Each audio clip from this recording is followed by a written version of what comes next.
النهارده نماذج جديده للشموع. الشارتات بتاعت امبارح بس انا شلتها من على التلفزيون، فممكن نحطها ونشرحها بكره. وعد هنزلها تاني معايا بكره، اللي احنا قلناه امبارح هعيده لك بكره حاضر. لكن خلينا النهارده هناخد كام نموذج جديد. ثواني، انت حضرتك عايز تستثمر برضو في صندوق عالي المخاطر ولا صندوق متوسط المخاطر فيه جزء ثابت عائد وجزء اسهم؟ ما هو كل ده بيفرق يا استاذ محمد ماهر. ما هو احنا ما بننجمش، هيصحح مرتين وبعدين هيطلع مش عارف 4700. احنا ما بننجمش يا جدعان، والله العظيم احسن طريقه للشغل ان انت تعمل رد فعل على حركه السوق. انا دي طريقتي في الشغل. انا ما بحبش اخد حاجه عاليه المخاطر في اسواق المال بالذات. احنا بنتكلم، الاستاذ اللي جه الاستاذ معتز، احنا بنتكلم على تحليل اسواق المال وعلى الذهب واسواق الانعام بصفه عامه. الذهب واحد منهم، وهتلاقي حتى والله مكتوب اسم اللايف. هو مش مكتوب ده، انا كنت كاتب والله، ولا اسم اللايف مش مكتوب؟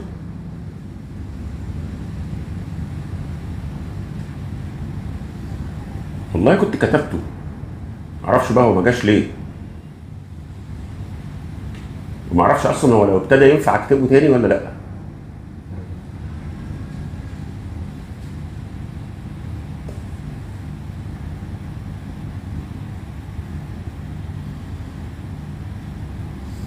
شكله لا.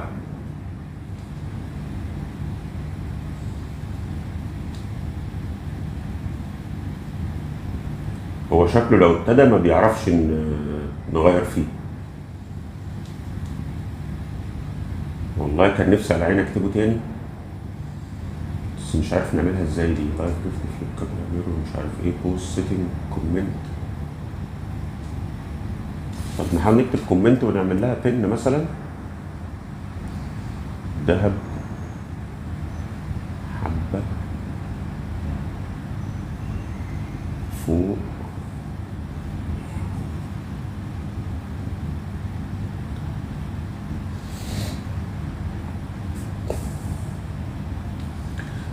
ما هو يعني ايه برضو تنصحني بايه الفترة الجاية؟ ما هو حسب ايه هو اللي هيحصل يعني انا مش عارف برضو السؤال على ايه علشان اقدر اقول لحضرتك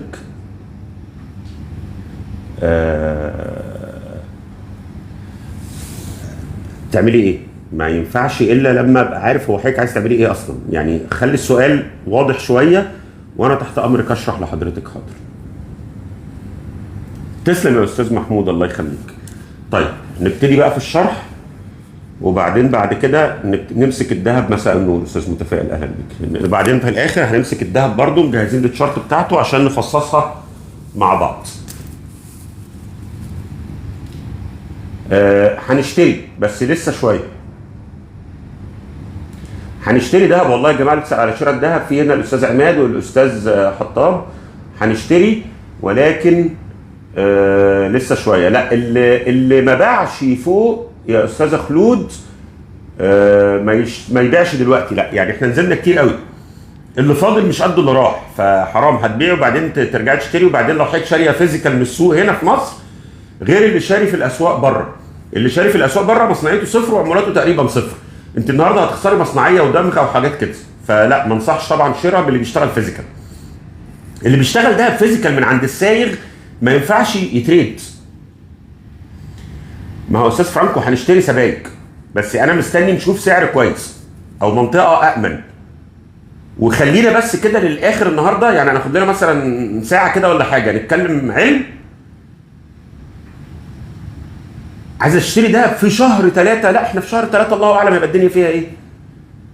ده حضرتك لا ما اقدرش اقول لك حاجه من هنا لشهر 3. احنا بنتكلم في النهارده وبكره نعمل ايه، نتصرف ازاي عشان نشيله ونحتفظ بيه شهر. ممكن شهر 3 ده يكون ساعتها بنقول يا جماعه خلاص اللي معاه ده بيبيع، الله اعلم. تحب تكلمني في حاجه كمان 5 شهور ما نعرفهاش يا جماعه. برضو ما اقدرش اقول لك بيع كمان سنه. ممكن نبيع كمان 6 شهور، ممكن نبيع كمان 9 شهور، ممكن نبيع كمان سنه، ممكن نبيع اكتر من سنه. النهارده لسه الله اعلم. والله ممكن تكون الجنازه طلعت ممكن يكون لسه بيفرفر في المستشفى، ممكن يكون بصحته، ما نعرفش.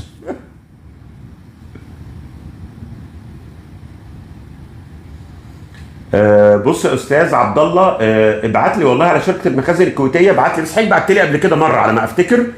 ابعت لي و وهرد على حضرتك حاضر. الاستاذ المحامي احمد، كلام حضرتك مظبوط جدا جدا جدا.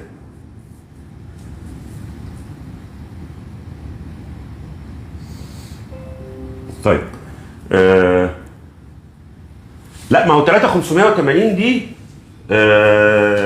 هو الذهب ما راحش اصلا 3500، ولا قصدي حضرتك على جنيه؟ قصدي حضرتك على الفيزيكال الجنيه مش سعر الأونصة. لا انا مش عارف سعره في المصري بالظبط بكام، انا بتابع السعر في البورصه الحقيقه. فين الريموت؟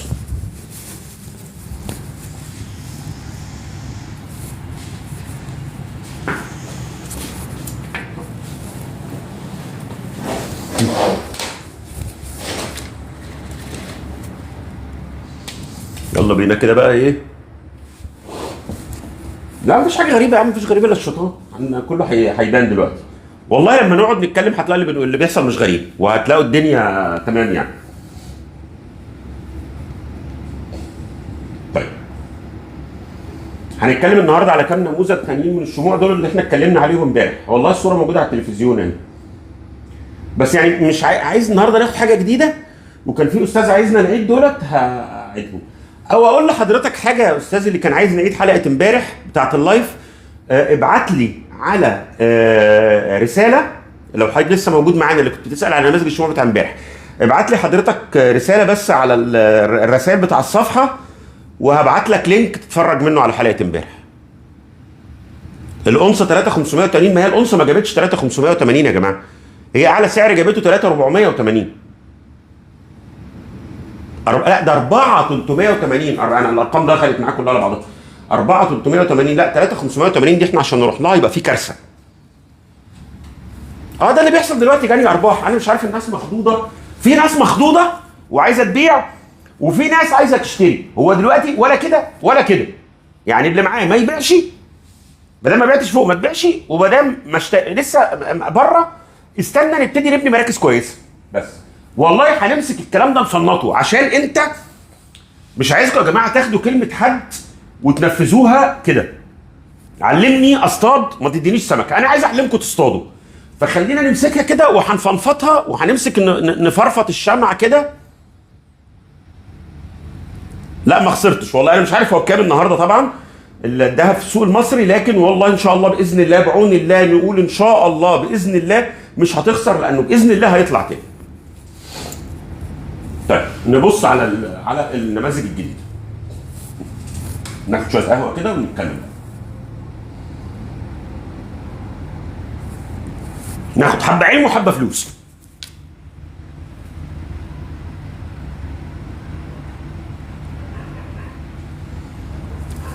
عشان موضوع تفاصيله كتير، شات جي بي تي يقدر يختصر لك الشغل، عشان اللي عندي بيجوا. حاضر يا استاذ متفائل. طب ما تبعت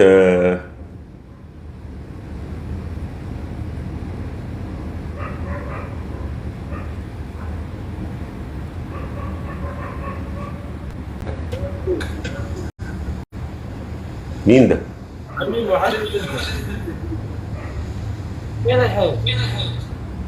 مين دول؟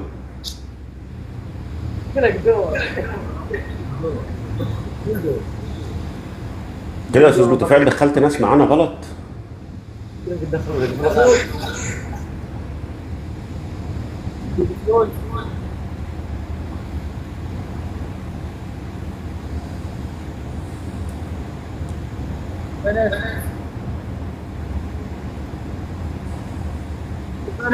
انا مش عارف اعمل ايه.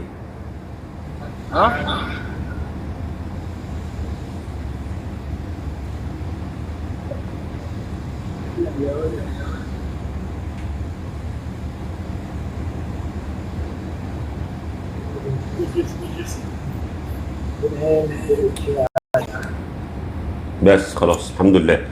لا خلاص الحمد لله اتحلت. استاذ متفائل بص ابعت لي انت وانا ادخلك.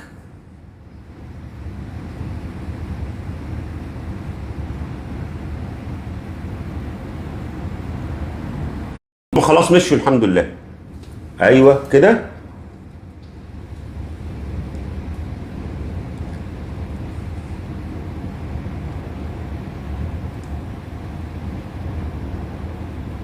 طب ما حضرتك دخلت اهو، اصل حضرتك مودريتور اصلا فانت دخلت معانا صح؟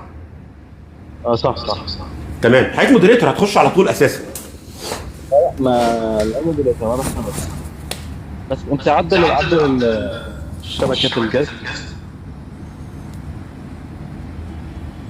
اضغط على اشارة الجهاز. اشاره الجست اللي هي الاثنين اللي شبه بعض دول تمام. ايوه واضغط وايه؟ الاعدادات اهي تمام.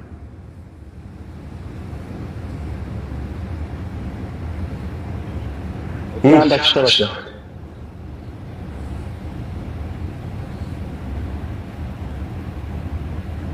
ايوه كده تمام. انا ما عملتش حاجه.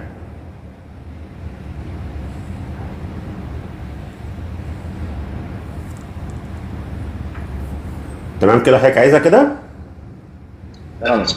تمام ماشي. طيب يلا بقى نتكلم شويه علم وبعدين نتكلم على الداتا.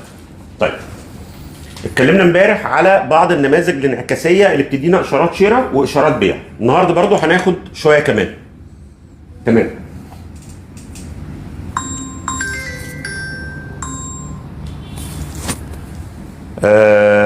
نبتدي بالشمعه دي الاول. معناها ايه؟ وهي اسمها ايه؟ الشمعه دي في سعر افتتاح وسعر قفل.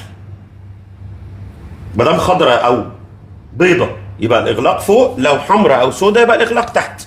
بيبقى عندي ظل علوي فوق وظل علوي وظل سفلي تحت، الاثنين كبار. الشمعه دي حصل فيها ايه؟ هو حصل ان السعر ابتدى، المشتري قدر يكسب شويه، البياع كسب شويه، وفي الاخر الماتش خلص تعادل. ده جاب جون، ده دخل جاب جون، الماتش خلص 1-1. ودي نفس الكلام، المشتري دخل برضو او البياع دخل الاول، في واحد منهم جاب جون، التاني جاب جون التعادل وتعادلوا، يعني الماتش كده خلص تعادل. طيب لو انا نازل او لو انا طالع، لان احنا اتفقنا في حاجه، الجسم لما بيبقى صغير ما بيفرقش معايا قوي الاغلاق اعلى من الفتح ولا لا. يفرق الاغلاق والفتح مين اعلى من مين لو الجسم كبير. لان طبيعي لو الجسم الشمعه كبير فانا فاتح هنا وقافل فوق بعيد، ده معناها مشتري كويس، ولو العكس يبقى بياع كويس. طيب هنا الجسم الصغير ما بيفرقش معايا. طيب ده ماتش خلص 1-1 تمام. الجسم الصغير ساعات الجسم ده بيبقى شبه مش موجود، يعني نلاقيها كده زي دي.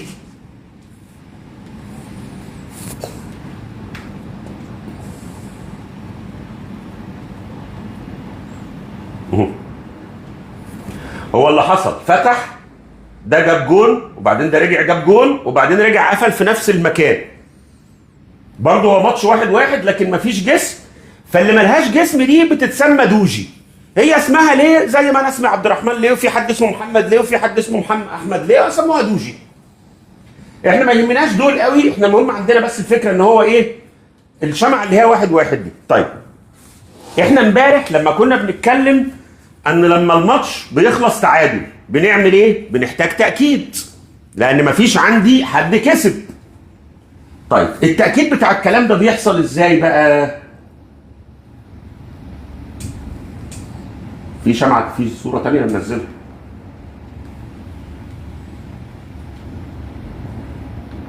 اهو دي.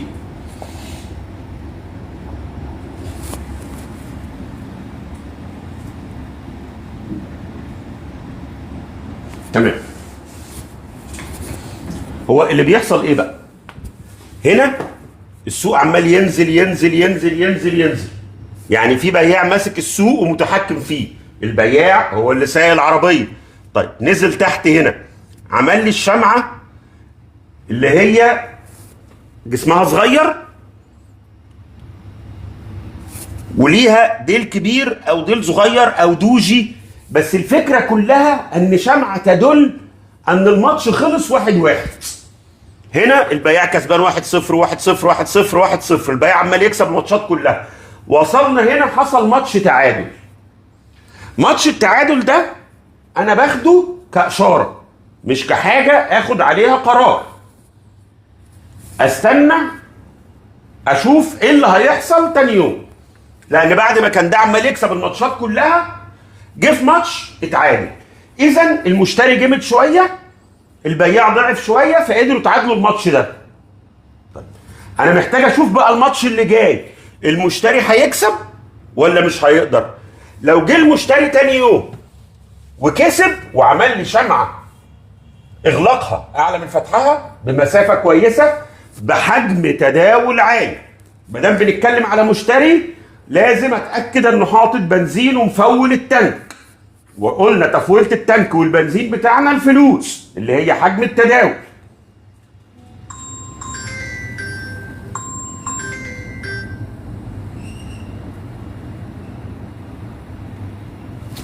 هو في ايه؟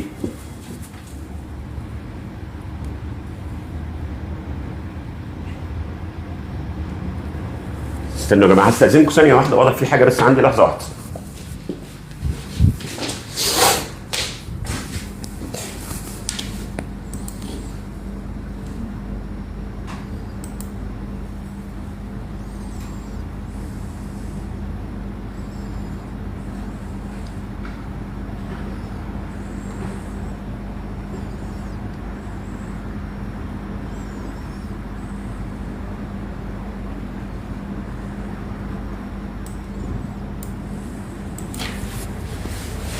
مش عارف، انا اسف معلش هنكمل. طيب يبقى هنا لازم استنى تاكيد ان انا اشوف المشتري يكسب الماتش اللي بعديه. بعد التعادل لازم اشوف 1-0 للمشتري. 1-0 للمشتري ما دام بتكلم على مشتري ومستني طلوع يعني لازم اشوف فوليوم وبنزين. طيب حصل الشكل ده، دي اسمها مورنينج ستار، نجمة الصباح. يعني الدنيا هتنور. طيب نجمة الصباح دي كده لما يحصل النموذج ده ابتدي اشتري اليوم اللي بعده.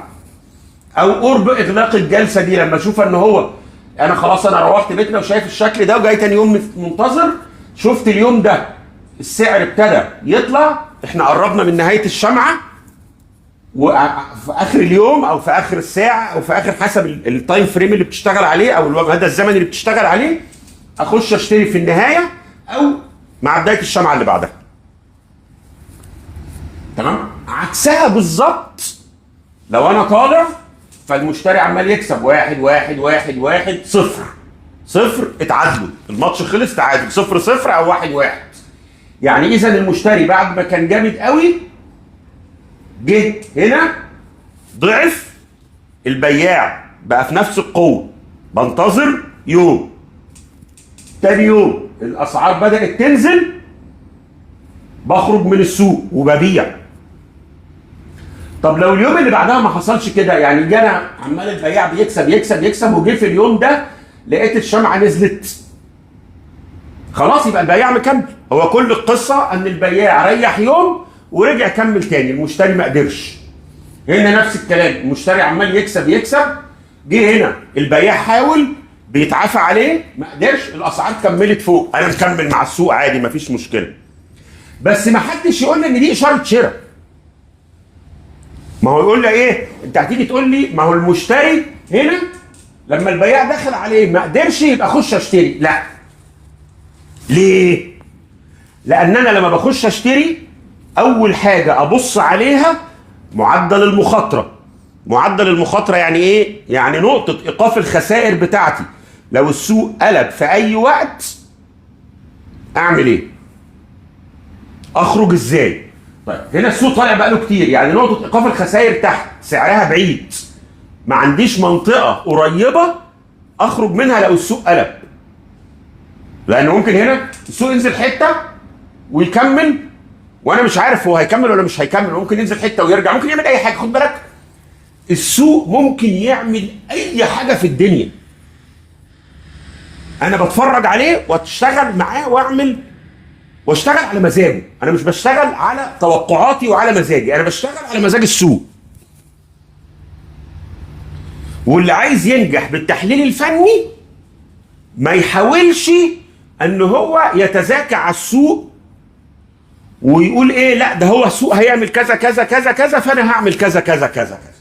لا، السوق هو الاساس وهو الاصل، تشوفه بيعمل ايه وتعمل زيه، بقلده. فهو اللي حصل هنا، جه عمل لي ده، قلت المشتري ضعف، هعمل حاجه؟ لا، بيريح النهارده يا عم، راح يشرب قهوه وجاي. جه تاني يوم لقيت فعلا المشتري تعب والبياع نزل، هبيع. هنا المشتري قوي وطلع، هشتري. طيب جه لقيت اللي كان شغال المشتري كمل او البياع كمل، خلاص انا ماليش دعوه.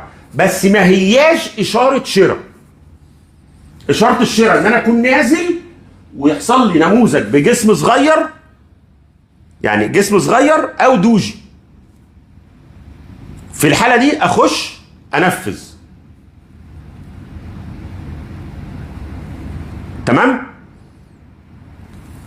لكن ان انا اشاره ابتدي مركز جديد لازم تكون يا في منطقه زي كده يا في منطقه زي كده. اللي بيحصل انعكاس مش بيحصل استمرار. مهم جدا. طيب هوضح لك بارقام. هنفترض جه السوق هنا فتح ب 8 جنيه، نزل راح 7 جنيه، ماشي كده. جه في اليوم ده ابتدى عند ال7 جنيه، قعد يلعب حبه فوق وحبه تحت، حبه فوق وحبه تحت، قفل مثلا عند 7 الا ربع، 7 وربع، فبقى الجسم صغير، جسم ربع جنيه حاجه صغيره، عندي جسم صغير جدا.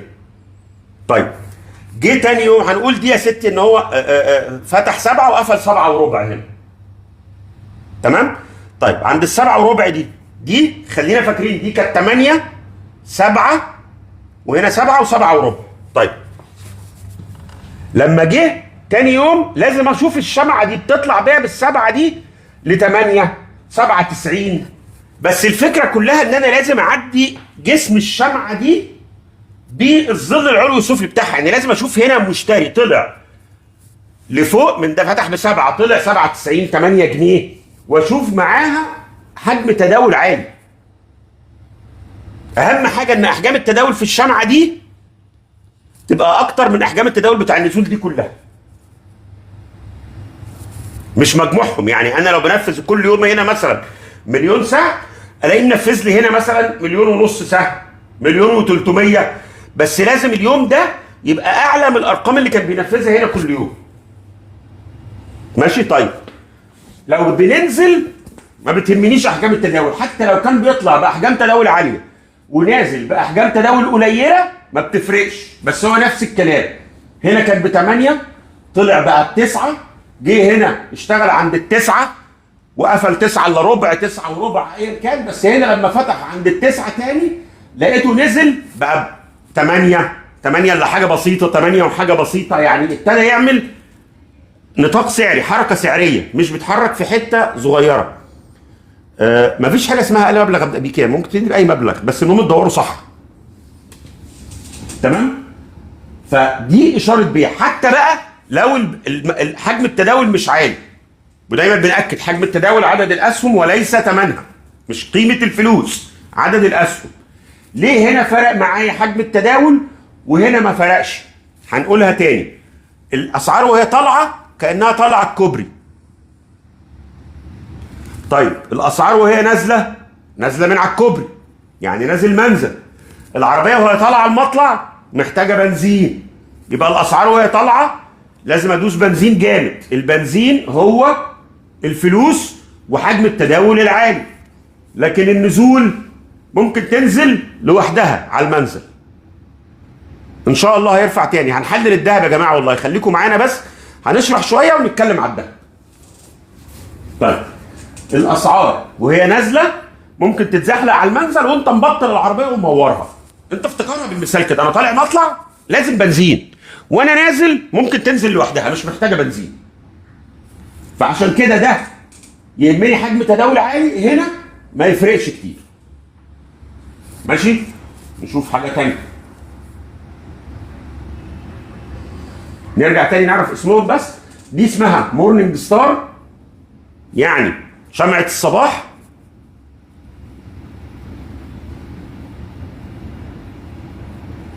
هقول رد على حضرتك حالا لان السؤال ده مهم. هي دي اسمها ايفنينج ستار، يعني شمعة المساء. وطبيعي هنا النور بينور، هنا الدنيا بتضلم. دي النجمة بتاعت الصبح اللي بتنور الدنيا، شمس الشموسة. دي نجمة المساء اللي بتطلع والسما كحل، فدي كده ضلمة وده نور.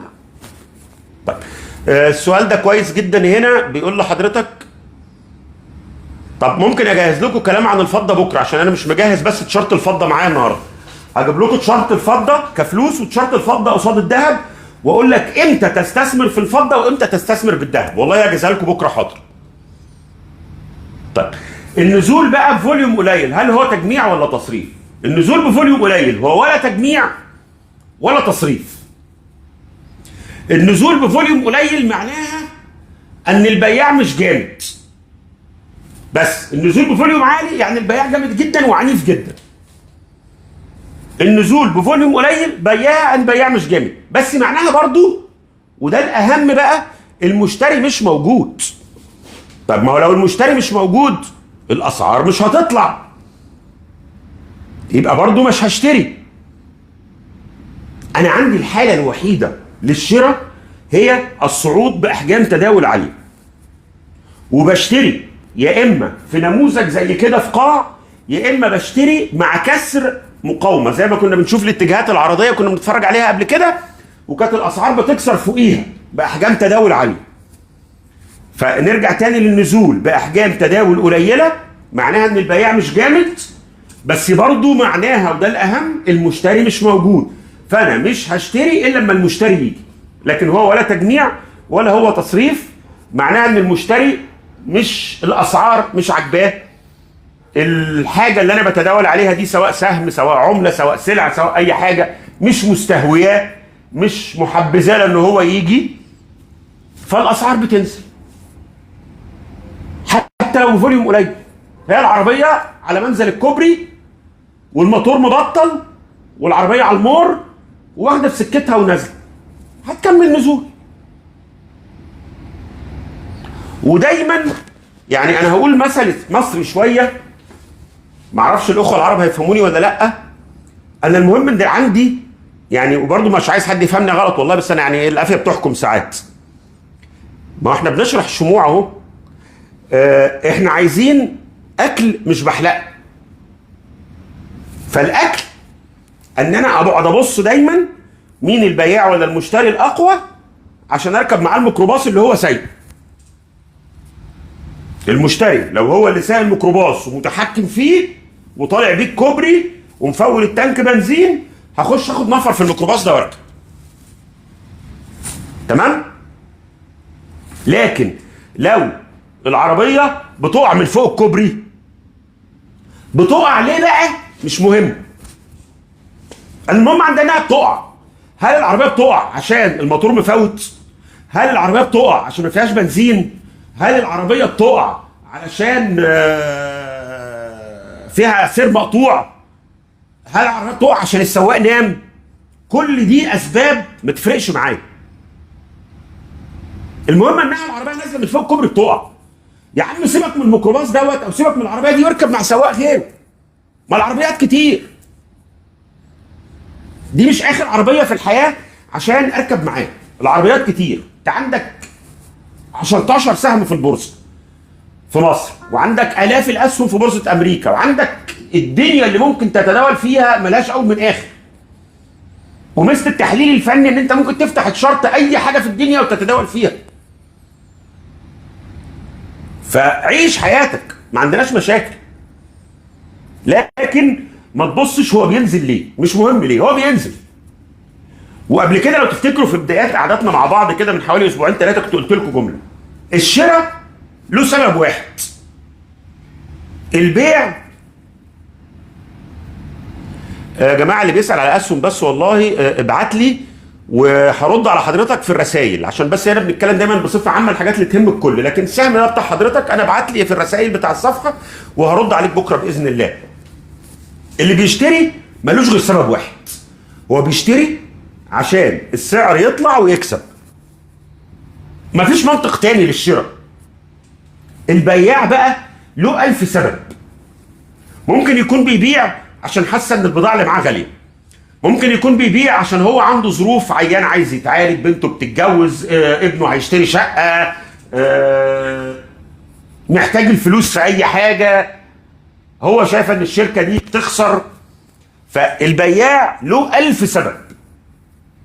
انا ما يهمنيش ايه السبب بقى اللي بيبيع عشانه، انا يهمني انه في بياع ببيع. المشتري ملوش غير سبب واحد، هو داخل يشتري عشان يكسب، اكيد مفيش حاجه تانية. فلو هو المشتري ده جامد ومعاه فلوس ومفول تانك العربيه وتفويله التانك يعني احجام تداول عاليه، اشتري. تمام؟ طيب نبص على نماذج اخرى.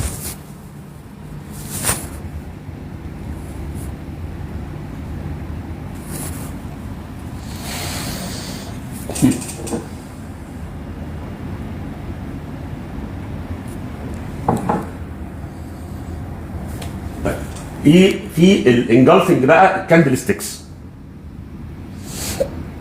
انجلفنج يعني محوطاها، محتضناها، محوطه عليها.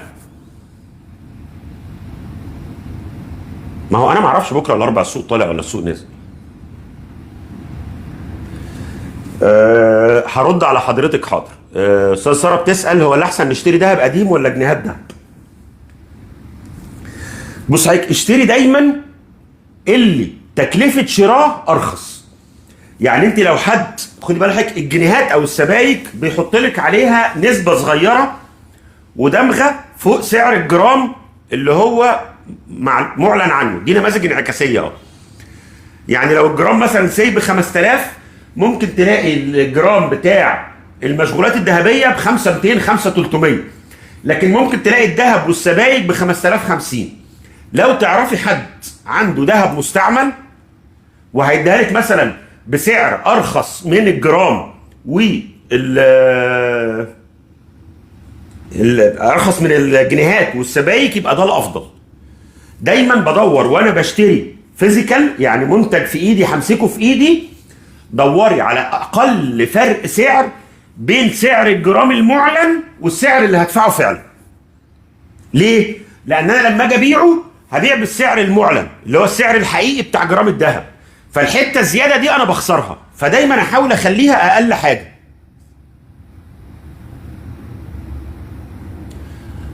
تمام كده؟ واضحه الاجابه لحضرتك يا استاذه ساره؟ في هنا حد بيسال الاستاذ RAS هل الذهب يتحول الى بورصه؟ هو الذهب مش هيتحول الى بورصه. هقول لحضرتك حاضر يا دكتور كاميكازي، مش عارف انا بقراها صح ولا لا، خلينا دكتور وخلاص.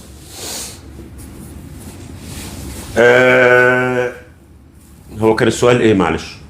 هل هيتحول الذهب الى بورصه؟ الذهب بورصه طول عمره.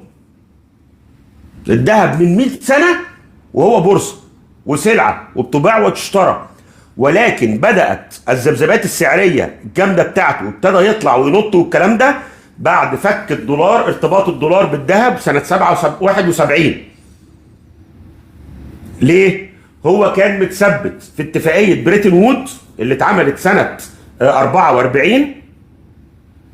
سنه بريتن وود سنه 44 لما اتعملت اتفاقيه بريتن وود، اللي حصل ان هو اتقال ان خلاص احنا هنربط سعر الأونصة الذهب ب 35 دولار، فسعرها ثبت عند ال 35 دولار حد سنة 71 لما اتفك الارتباط بتاع الدولار مع الذهب، لما نيكسون طلع قال لهم مفيش ذهب وملكوش حاجه عندنا وكله يشرب من البحر، وكنا شرحنا القصه دي قبل كده بتاعت نصابيه امريكا في الذهب. فابتدى الذهب يتحول الى سلعه، ما بقاش هو احتياطي.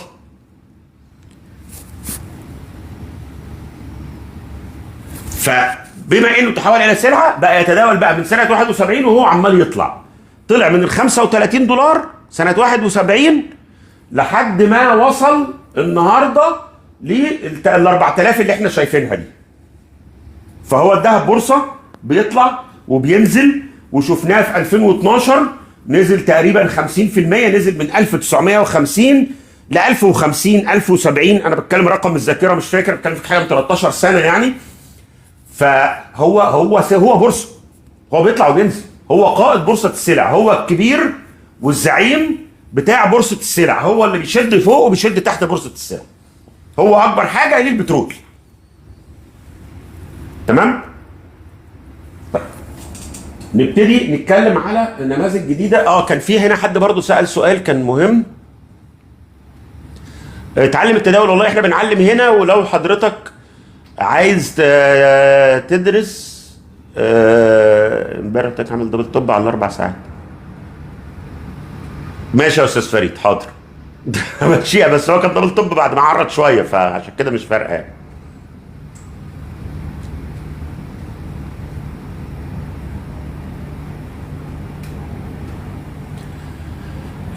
حضرتك مش بتفهم في مواضيع الذهب، بتتعاملي مع سايغ، بس يكون سايغ مضمون. اكيد في حد في العيله عند حضرتك بيتعامل مع سايغ، هتشتري منه من السياغ عادي، بس يعني حد يكون مضمون، حد اتعامل معاه قبل كده، لان الحاجات دي فيها غش.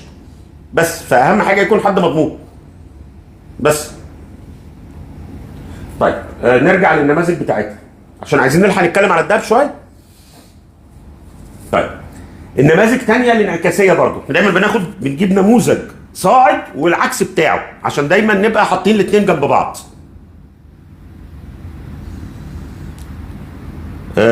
لا 2016 ما جابش. شارت الذهب معانا هنا على اللابتوب اهي، وهنطلعها دلوقتي على التلفزيون وهنبص عليها.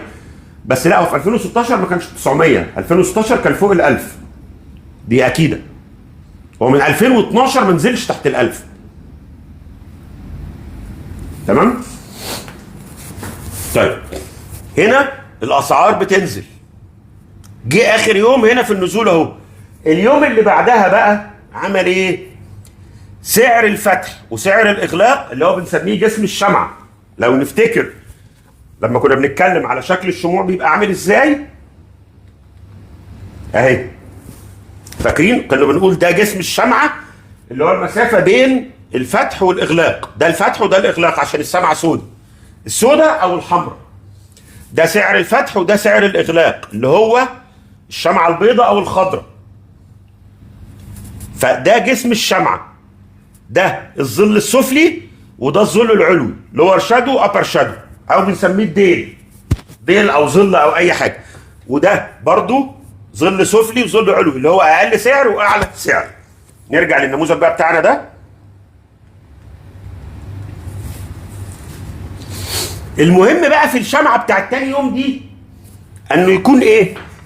سعر الفتح وسعر الاغلاق اقل واعلى من الجسم ده. يعني جسم الشمعة ده كله الشمعة دي حضناه. تمام؟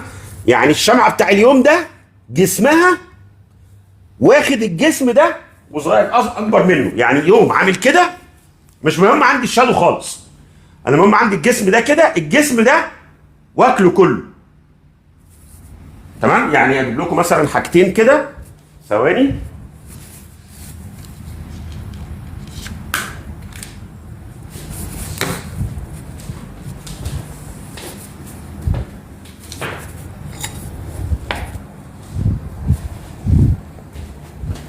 معلش بنجيب اي حاجه كده. دي شمعة يوم. تمام؟ شمعة اليوم اللي بعده تبقى واخداها كلها جواها كده، حضناها. احنا بنقولها تاني اهو، حاضر. شمعة ابتلاعية او بالظبط كده. هي انجلفنج يعني بلعاها، يعني حضناها، يعني محوطة عليها، واخداها كلها جوه حضنها. فانا لازم تبقى شمعة اليوم عشان اقول ان في انعكاس. يوم عامل كده واليوم الثاني حضناه. يعني الاقل سعر، مش اقل سعر بقى، لان احنا مالناش دعوه بالشادو اللي فوق اللي هو الظل العلوي والسفلي، المهم عند الجسم والجسم. الفتح والاغلاق دولت بتاع تاني يوم اعلى واقل من اليوم اللي قبله. اشوف الجسم ده اكبر من الجسم ده وبلعه كله جواه. تمام؟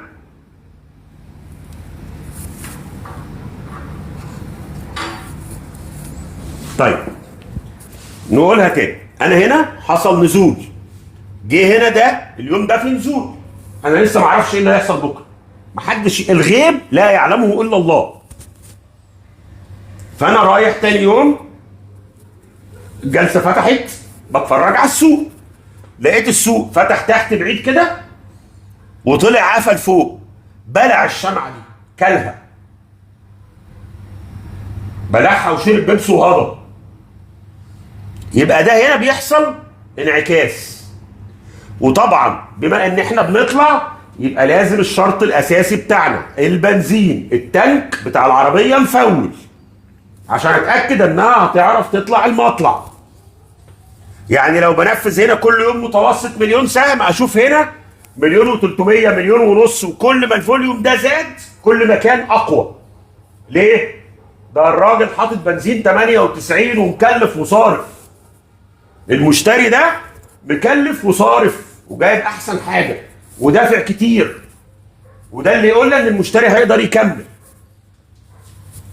وبلع البياع، دخل كانوا بلعوا وابتدي يطلع. اشتري امتى؟ اول ما الشمعه دي تقفل، مع فتحه اليوم اللي بعده او الشمعه اللي بعده بخش اشتري على طول اول اليوم او اول الشمعه. يبقى لازم برضه، بما انه احنا بنتكلم في نقط انعكاسيه من نزول لطلوع او من طلوع لنزول. طيب احنا نزلنا، حصل هنا ان الشمعه بتاعت الجسم ده بلع الجسم ده وحجم تداول عالي. يبقى اذا بعد ما كان البياع مسيطر على السوق، المشتري هو اللي هيسيطر على السوق، والبنزين تمام والفوليوم عالي، خش اشتري مع فتحه اليوم اللي بعده على طول. عشان محدش يقول لي الفتره الزمنيه ايه. لو انت بتشتغل على الساعه يبقى مع بدايه الساعه اللي بعدها، بتشتغل 4 ساعات مع بدايه الاربع ساعات اللي بعدها، بتشتغل في جلسه بورصه على اليوم يبقى فتحه اليوم اللي بعده. احنا الكلام اللي بنقوله ينطبق على اي حاجه على اي مدى زمني. تمام؟ دي بولش انجلفنج، ابتلاعيه موجبه. في الابتلاعيه السالبه بقى عكسها، الاسعار عماله تطلع تطلع تطلع تطلع. بص حضرتك، احصائيا النماذج بصفه عامه نسبه نجاحها بتتراوح من 70 ل 80%. اي نموذج في الدنيا بقى، في نماذج حسب الاحصائيات تقول لك نسبه نجاحها 70%، في حاجات 75، في حاجات 80، بس لا يوجد نسبه نجاح تتعدى ال 80%، ولا توجد نسبه بتاع ده نجاح اقل من 70%. لان النموذج لما بيتعمل له احصائيات على التاريخ، لو نسبه نجاحه اقل من 70% لا يعتد بيه نموذج خلاص.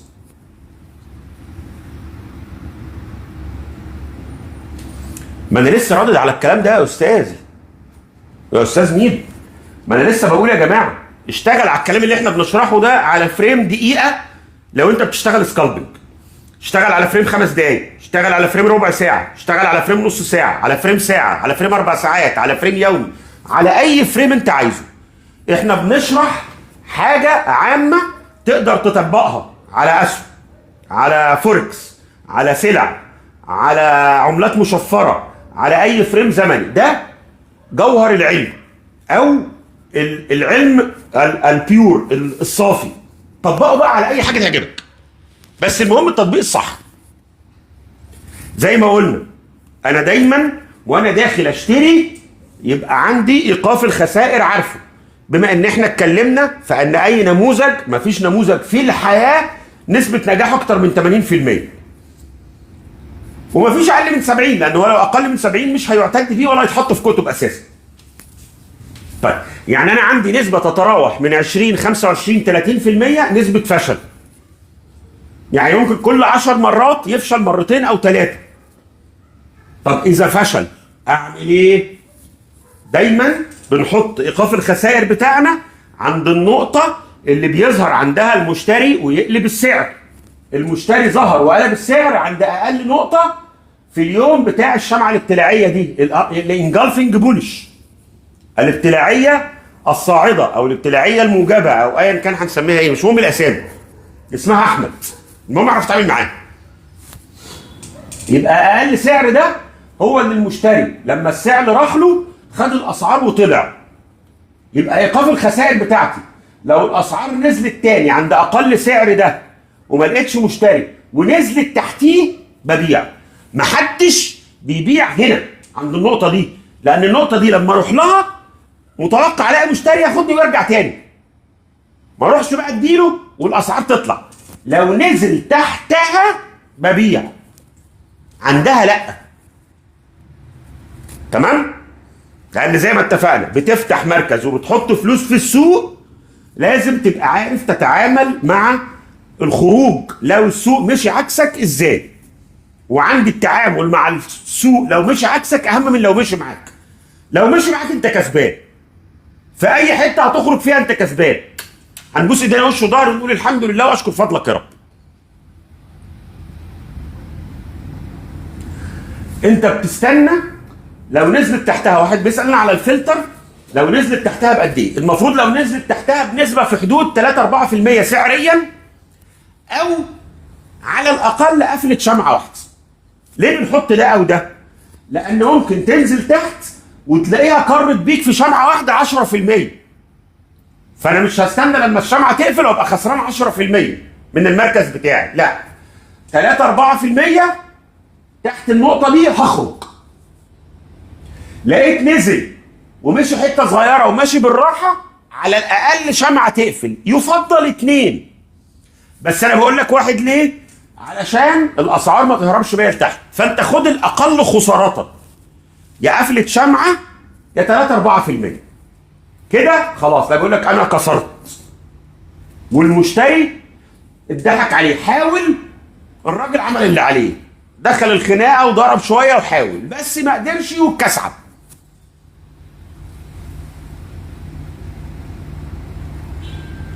يبقى انا ما بشتريش على الدعم، انا بشتري عند الارتداد من الدعم، وتفرق كتير قوي. الشراء على الدعم غير الشراء مع الارتداد من الدعم. عندي سعر دعم 9 جنيه، ماشي؟ انا هديك مثال بارقام. الدهب ان شاء الله هيرتفع تاني، بس خلينا نخلص وهنتكلم عليه.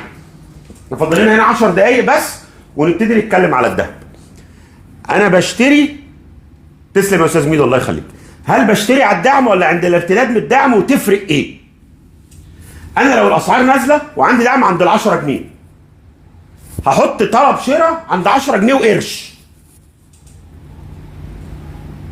او 10 دينار وفلس، او 10 ريال وهلله. تمام؟ او 10 دولار وسنت، ايا كان. حلو قوي. الاسعار نزلت، انا عندي الدعم عند ال10، هوب نزلت عند السعر ده، ادتني وكملت نزول. ما هي الاسعار نازله، ما هو كل الاسعار رايحه للدعم، اذا الاسعار بتنزل. انت حطيت الاوردر بتاعك على الشاشه، الاسعار جت نفذت الاوردر وكملت دحرجه. مين اللي قال لك انها هتقف على الدعم؟ تعرف؟ لا ما اعرفش. لو حضرتك عندك طريقه تقدر تعرف بيها ان هي الاسعار هتوصل عند الدعم وترد، نفذ. انا ما عنديش، فانا ما بشتريش عند الدعم. انا ما بحاولش اشتري باقل سعر، لان انا ما اعرفش انه اقل سعر. فحطيت سعرك عند الدعم طلبك، عادي جدا الاسعار ممكن تديك وتكر لتحت. مفيش اي حاجه تقول الكلام ده غلط، وارد جدا يحصل، ولا يوجد ما يحكمه. اي سوق في الدنيا هو سوق عشوائي بيعتمد على حركه الكراود، اللي هو المجموع من البشر اللي موجودين جواه. انا بحاول ادرس حركه المجموع دي عشان امشي معاها. امشي معاها ازاي؟ امشي وراها ما اسبقهاش. ما هو انا لما ابقى ماشي ورا هبقى شايف الناس ماشيه ازاي فهمشي معاها فاكسب. لو مشيت قدامها مش هشوفها، ما انا ما عنديش عينين ورا، مش هشوفها. ممكن يغفلوني ويلفوا ويرجعوا والاقي نفسي ماشي لوحدي. فما تحاولش تسبق. تمام؟ فما انا لسه بقول اهو، احنا بنشرح النماذج دي عشان النماذج دي هي اوقات مناسبه للشراء. وبرد دلوقتي على السؤال اللي اتقال لان ده سؤال مهم، ان انا اشتري على الدعم. لا، انا ما بشتريش على الدعم بقى. الدعم عند ال10 انا بقعد اتفرج. الاسعار جت عند ال10 جنيه وابتدت ترد. لقيتها طلعت 10 5 10 10. الاسعار لما ابتدت ترد انا شايف احجام التداول اعلى بفرق ملحوظ وواضح عن الاحجام التداول اللي كانت بتنزل بيها. يعني الاسعار كانت بتنزل في الشمعة مثلا بتنفذ 100,000 سهم، خلينا في 100,000 سهم. ابتدت تطلع تاني بتنفذ في الشمعة الواحدة بدل ال 100,000 120 130,000. هنا في فرق ملحوظ ان الاسعار ابتدت ترد من الدعم باحجام تداول عالية ممكن اشتري.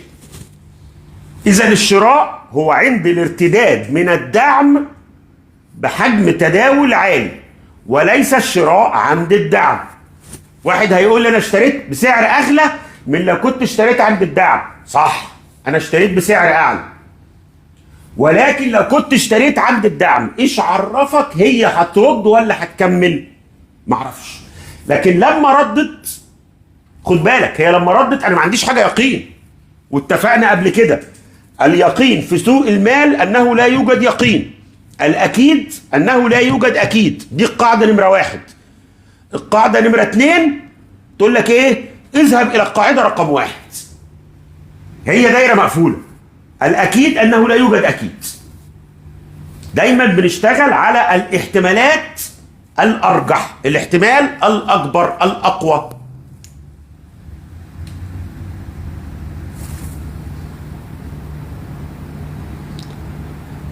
بص، موضوع التلاعبات هرد عليك فيه، اكمل بس الحته دي.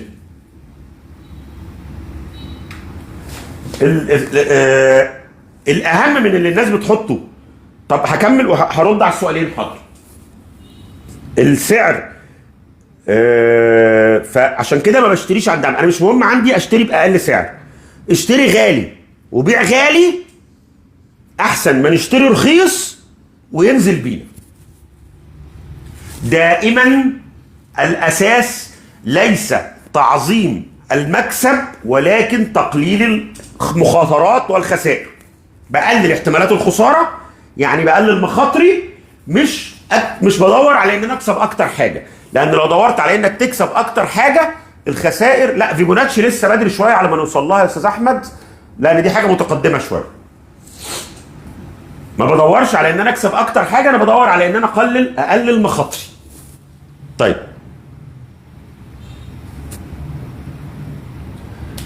كان في سؤالين هنا. الدهب هيوصل لكام في نهايه 26؟ هيوصل للي ربنا عايزه، محدش يعرف. في طبعا اماكن كلاستر بتبقى قويه جدا، بس برضو مهما كانت قوتها مفيش حاجه تمنع انها تتكسر. عشان كده انا بفضل دايما اشوف الارتداد الاول يا استاذ درويش. حبيبي، هو مش بتاكد على تايم فريم، انت بتشتغل على انه تايم فريم لان ده حسب المدى الزمني اللي انت بتستثمر فيه. كيف اعترف ان الاتجاه صعب؟ انا بحب دايما الاختراق بتاع الدعوم والمقاومات، ده الاقوى كتير قوي من خطوط الاتجاه. وليه اقوى؟ لان ده سعر ثابت في دماغ الناس ان كان بيظهر عنده مشتري او بيظهر عنده بياع. فدايما اختراق الدعوم والمقاومات، السعر الافقي ده هو اللي اقوى، اعتمد عليه. اخترقوا يعني طلع قفل فوقه او عداه ب 3 4% بحجم تداول عالي. دي اللي دايما بتكلم فيها. انا عندي هنا سعر مقاومه، الاسعار عدت منه، بعدت عنه بنسبه 3 4%، او قفلت شمعه فوقه، والاختراق ده بشمعه كبيره شكلها واضح ان فيها مشتري، تبص عليها كده تشوف في مشتري. دي شمعه فيها مشتري، دي شمعه المشتري بتاعها فيستك شويه تعبان، دي شمعه فيها مشتري جامد، مع حجم تداول عالي، اذا يوجد اختراق، اذا اشتري. تمام. كان في سؤال تاني. البورصه الامريكيه مباشره مع اسيا وافريقيا في تلاعب بالشاشات. موضوع التلاعب بالشاشات، البورصات الرئيسيه ما فيش فيها حاجه اسمها تلاعب بالشاشات. في بعض شركات اللي بتشتغل بالميتا تريدر، اللي هي شركات اللي بتشتغل على السي اف دي، اللي هو كونتراكت فور ديفرنس، اللي هي عقود الفروقات كده بالعربي والانجليزي وكل حاجه. في بعض الشركات دي بيحصل عندها تلاعب في الشاشات. لكن ان انت بتشتغل في البورصه الرئيسيه، البورصه المصريه، بورصه الصين، بورصه اليابان، بورصه امريكا، بورصه كندا، بورصه لندن، لا يمكن يبقى في تلاعب في الشاشات.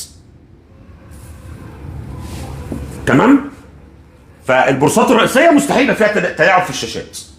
لو بتشتغل على السلع مع حد بروكر حقيقي بيشتغل على بورصه شيكاغو راسا، مش هيحصل تلاعب في الشاشات.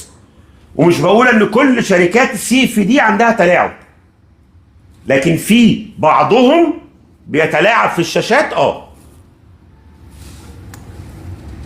صح يا استاذ درويش، معظم شركات السي اف دي فيها تلاعب في الشاشات. ايوه، ده كلام حقيقي، لكن برضو ما اقدرش اقول 100%، لكن معظمهم في تلاعب.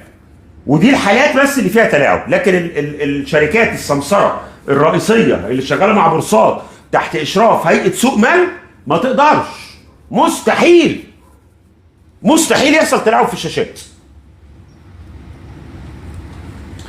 بص حضرتك، هي حط قاعده ليه، مادام الاستراتيجي او النموذج او الحاجه دي اعتمدت واتحطت في الكتب، فعاده نسب النجاح بتتراوح من 70 ل 80%. لان اي حاجه قبل ما تعتمد بيحصل لها تحليل احصائي. التحليل الاحصائي لو هي نسبه نجاحها اقل من 70% بتترفض خلاص. لا بص حضرتك، انا بالنسبه للسي اف دي انا لحد دلوقتي ما عنديش منصه اقدر انصحك بيها. فانا محتاج فتره بس من الوقت عشان اقدر ابص على حاجه واقول لك. يعني انا اللي كنت اشتغلت معاهم زمان، والكلام ده كان يعني انا مبطل شغل معاهم من حوالي 10 سنين. كان شركه اسمها فوركس دوت كوم. الشركه دي مسجله في امريكا وفي انجلترا، واعتقد انا ما افتكر يعني ان الميدل ايست، الشرق الاوسط، كان تبع الفرع بتاع انجلترا بتاعتها. شركه كبيره قوي. وعلى ما حصل من خبرتي في التعامل معاهم، انا قعدت اشتغلت معاهم كذا سنه. زي ما اقول لك انا مبطل شغل معاهم من حوالي 10 سنين، ما كانش عندهم تلاعبات. شركه تقيله جدا، هي اسمها فوركس دوت كوم، هي من بدايه الشركات اللي اشتغلت. لكن انا حاليا عشان اديك رايي وانا سايب القصه بتاعت الفوركس دي من حوالي 10 سنين، صعب قوي ان انا اقول لك على حد دلوقتي واحنا قاعدين. ف ماشي يا استاذ درويش، مش حد طاهر. ماشي. طيب نرجع للنموذج ده بقى عشان نحلل الذهب. الاستاذ اللي بيقول الذهب لا يحترم اي تحليل، اللي حصل في الذهب ده احنا قايلينه امبارح، وخليك معانا. اللي حصل في الذهب ده مش غريب خالص، وقلنا امبارح انه احتمال كبير يحصل. خليك معانا بس وهنقول. طيب هنا بقى عكس البولش انجلفنج، البيرش انجلفنج. بيرش انجلفنج يعني الشمعه الابتلاعيه الهابطه او الشمعه الابتلاعيه السالبه. عكس اللي قلناه هنا هنقوله هنا، ما عدا شرط واحد. هنقول بقى الشروط بتاعتنا وايه الشرط اللي مش مهم تحققه. الاسعار بتطلع، جه حصل في اليوم ده سعر الفتح والاغلاق اعلى واقل من سعر الفتح والاغلاق هنا. يعني الجسم بتاع الشمعه دي بالع الجسم ده، الجسم ده عباره عن جزء منه، بلعه كانوا جواه. بص على المدى الاكبر سنه هيطلع. خلينا هنتكلم على الذهب، اديني 5 دقائق اقفل النموذج ده وهنتكلم على الذهب. طيب يبقى الشمعه دي بلعت الشمعه اللي قبلها، نفس الشرط بتاع هنا. يبقى اللي هيحصل بعد كده ايه؟ الاسعار هتنزل. هل هنا مهم عندي حجم التداول؟ لا، هنا عشان هطلع لازم البنزين، انا طالع المطلع عايز بنزين. هنا نازل من على المنزل مش لازم بنزين. يبقى هنا بشترط وجود حجم تداول عالي، هنا لا يشترط وجود حجم تداول عالي. تمام؟ طيب نخش بقى على قصة الذهب ونطلعه معانا على الشاشه ونشوف ايه اللي حصل النهارده. هو ده فعلا ايه، دماغ الناس خلاص مش قادره.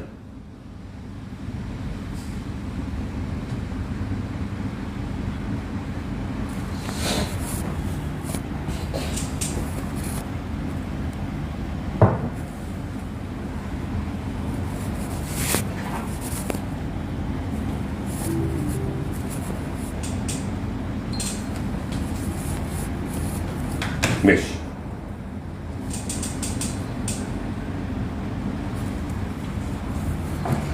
هجيب بس الماوس التاني بيبقى اسهل معاك في الشغل شويه.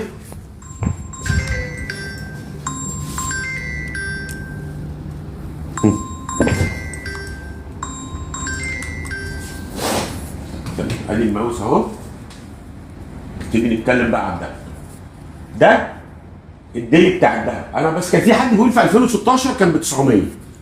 انا بقول ان الكلام ده مش صحيح. هو كان فوق ال 1000.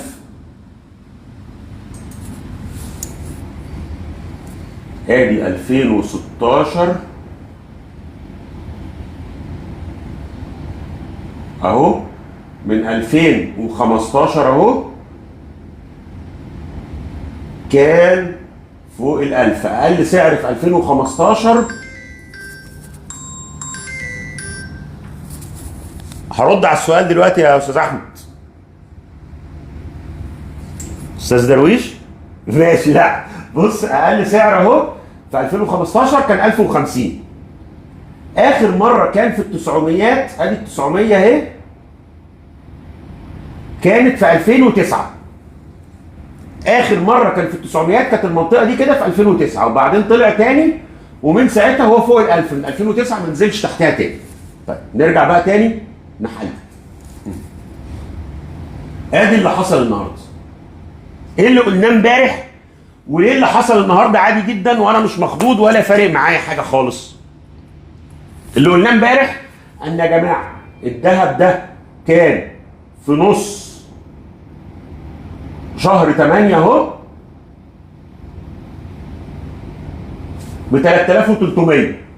الراجل طلع من 3300 ل 4300، 30% في شهرين. الناس كسبانه كويس جدا. طبيعي يحصل تصحيح وجني ارباح، مفيش حاجه، عادي. الاتجاه ده ايه؟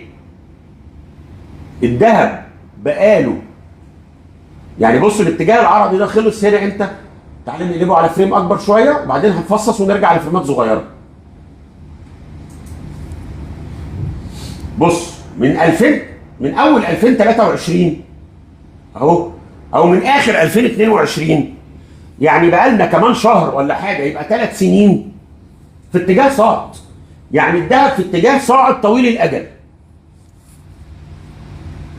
الاتجاه، وقلنا دي قاعده بنتعامل معاها، الاتجاه يميل الى البقاء الى ان يثبت العكس. المتهم بريء حتى تثبت ادانته. الاتجاه يميل للبقاء الى ان يثبت العكس. احنا ما فيش اي حاجه بتقول العكس. يبقى المنطق والعقل بيقول ايه؟ الاتجاه بيكمل اتجاه صاعد. تمام. يبقى الاتجاه اللي احنا فيه ده الطبيعي انه يكمل. طيب بعد الطلعه دي كلها ايه المشكله انه يحصل اللي حصل ده؟ ولا حاجه، عادي، جاني ارباح، تصحيح. خد بالك انت اول دعم عندك بجد فين؟ ده الحته بتاعت 3940 3950 المنطقه دي. انا عايزها اول اقرب معايا كده عشان تشوفوا الاسعار. مش عارف كده الصوره احسن شويه.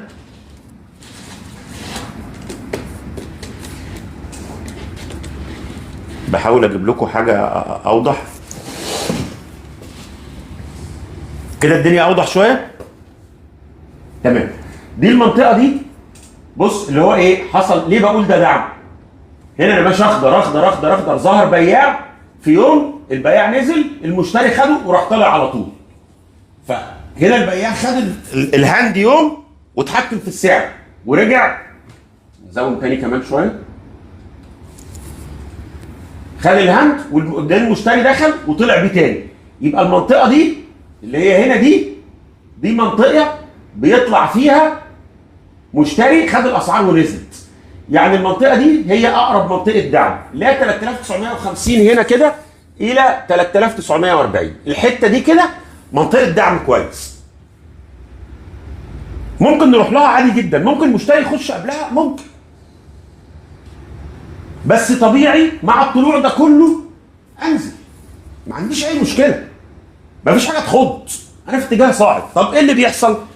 انا في الاتجاه الصاعد بنتظر النزول يخلص ويبتدي يحصل ارتداد. اوعى تشتري والاسعار بتنزل. الاسعار وهي بتنزل انت بتلقف سكاكين، السكاكين نازله من السما كده، بتمطر سكاكين وانت داخل تلقفها، ايديك هتتجرح وهتتعور.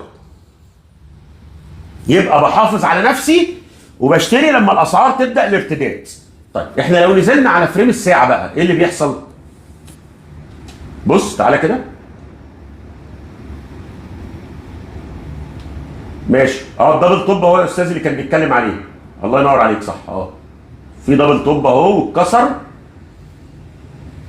وطلع جربه كمان ونازل، لسه هينزل شويه كمان، ماشي. بس اللي بيحصل ايه برضو؟ تصحيح في اتجاه صاعد. بص الاسعار لما وقفت هنا وقفت فين؟ شايفين الدعم ده؟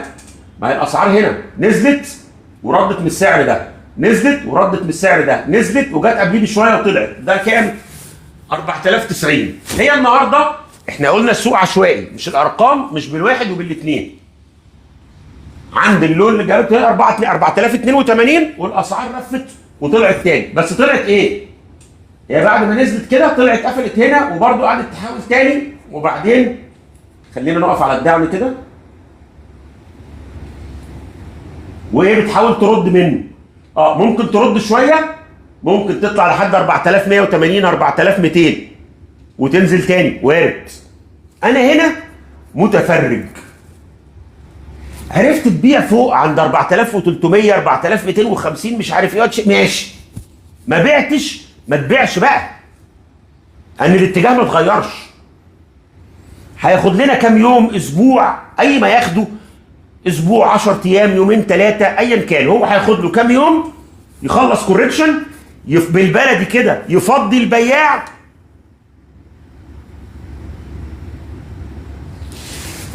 ما هو اخش ابيع دي انت حسب انت زمانك ايه. ما هو اللي بيشتري ده فيزيكال من عند الجواهرجي ما ينفعش يخش يبيع، لان ده مش هيبيع ويشتري كل ساعتين. لكن اللي بيشتغل على التشارت الساعه وعايز يبيع مع كسر النموذج وينزل يشتري بفرق 30 40 دولار و50 دولار، ده قصه ثانيه. لكن معظم اللي قاعدين هنا بيشتغل مع الجواهرجي، دهب فيزيكال حقيقي، ده ما ينفعش يضارب على الفريمات الصغيره دي، ده هيخسرها في عمولات البياع، في عمولات السايق. فانا بخاطب كل الاتجاهات. طيب ده دعم على فريم ايه؟ ساعه. هل الدعم اللي على فريم الساعه ده حاجه قويه؟ لا، هو دعم بس دعم ضعيف. يعني عايزين برضو نوصل من هنا نطلع بمعلومه جديده. يعني احنا بنتكلم في الذهب بس، واحنا بنتكلم عايزين نطلع بمعلومه علميه جديده. انا عندي دعم اهو على الساعه. طب تعالى نرجع عدلي تاني. هل الدعم ده على الديلي موجود؟ ده ال 4090 اهو مش موجود، هو كان حصل في يوم كده نازله وطالعه، لكن ده على الديلي دعم بجد. يعني دايما دعم الساعه اقوى من دعم النص ساعه، دعم النص ساعه اقوى من دعم الربع ساعه، الدعم بتاع الديلي اقوى من الدعم بتاع الساعه والاربع ساعات، الدعم بتاع الويكلي اقوى منهم كلهم. يعني كل ما كبرت التايم فريم او المدى الزمني، لا بس مش هنروح له، ده احنا لو رحنا له تبقى الدنيا ولعت. هرد على حضرتك. فدايما كل ما كبرت المدى الزمني بتاع التشارت معناها ان الدعم والمقاومه بيبقوا اصعب. لان طبيعي، ليه اصعب؟ لان معناها ان حجم التداولات اللي حصلت عند السعر ده كميه كبيره، فكلما زاد حجم التداولات عند دعم او مقاومه معناها انه قوي. يعني الحته دي كده، بص السعر ده 3450 ده بص كمقاومه راح له مره 2 3 4 وبعد كده عرف يكسره 4 يعني في ناس باعت واشترت هنا وناس باعت واشترت هنا وناس باعت واشترت هنا وناس باعت واشترت هنا. كتر التداولات على المقاومه دي معناها انها قويه جدا جدا. لما عرف يعديها محدش شافه طار. ده كان مطب العربيه هدت تخش عند المطب تهدي ومش عارفه تعدي تهدي ومش عارفه تعدي. اول ما العربيه عدت المطب محدش شافها فو فتح على الرابع. بص هنا الدعم ده مره 2 3 4 دعم جامد جدا كسره صعب قوي. ده اللي هو كام 3300 3275 3300 حاجه كده. دعم قوي جدا. بيجي قوه الدعم او قوه المقاومه من كتر التداولات عندها ان كل مره تروح وترد تروح وترد تروح وترد تروح وترد. بقى حصل تداولات في المنطقه دي كتير ده بيديها قوه. وجول الاستاذ درويش كان بيتكلم في الحته دي من شويه. موضوع اللايف بنتكلم على التحليل الفني لاسواق المال وحاليا بنحلل الذهب.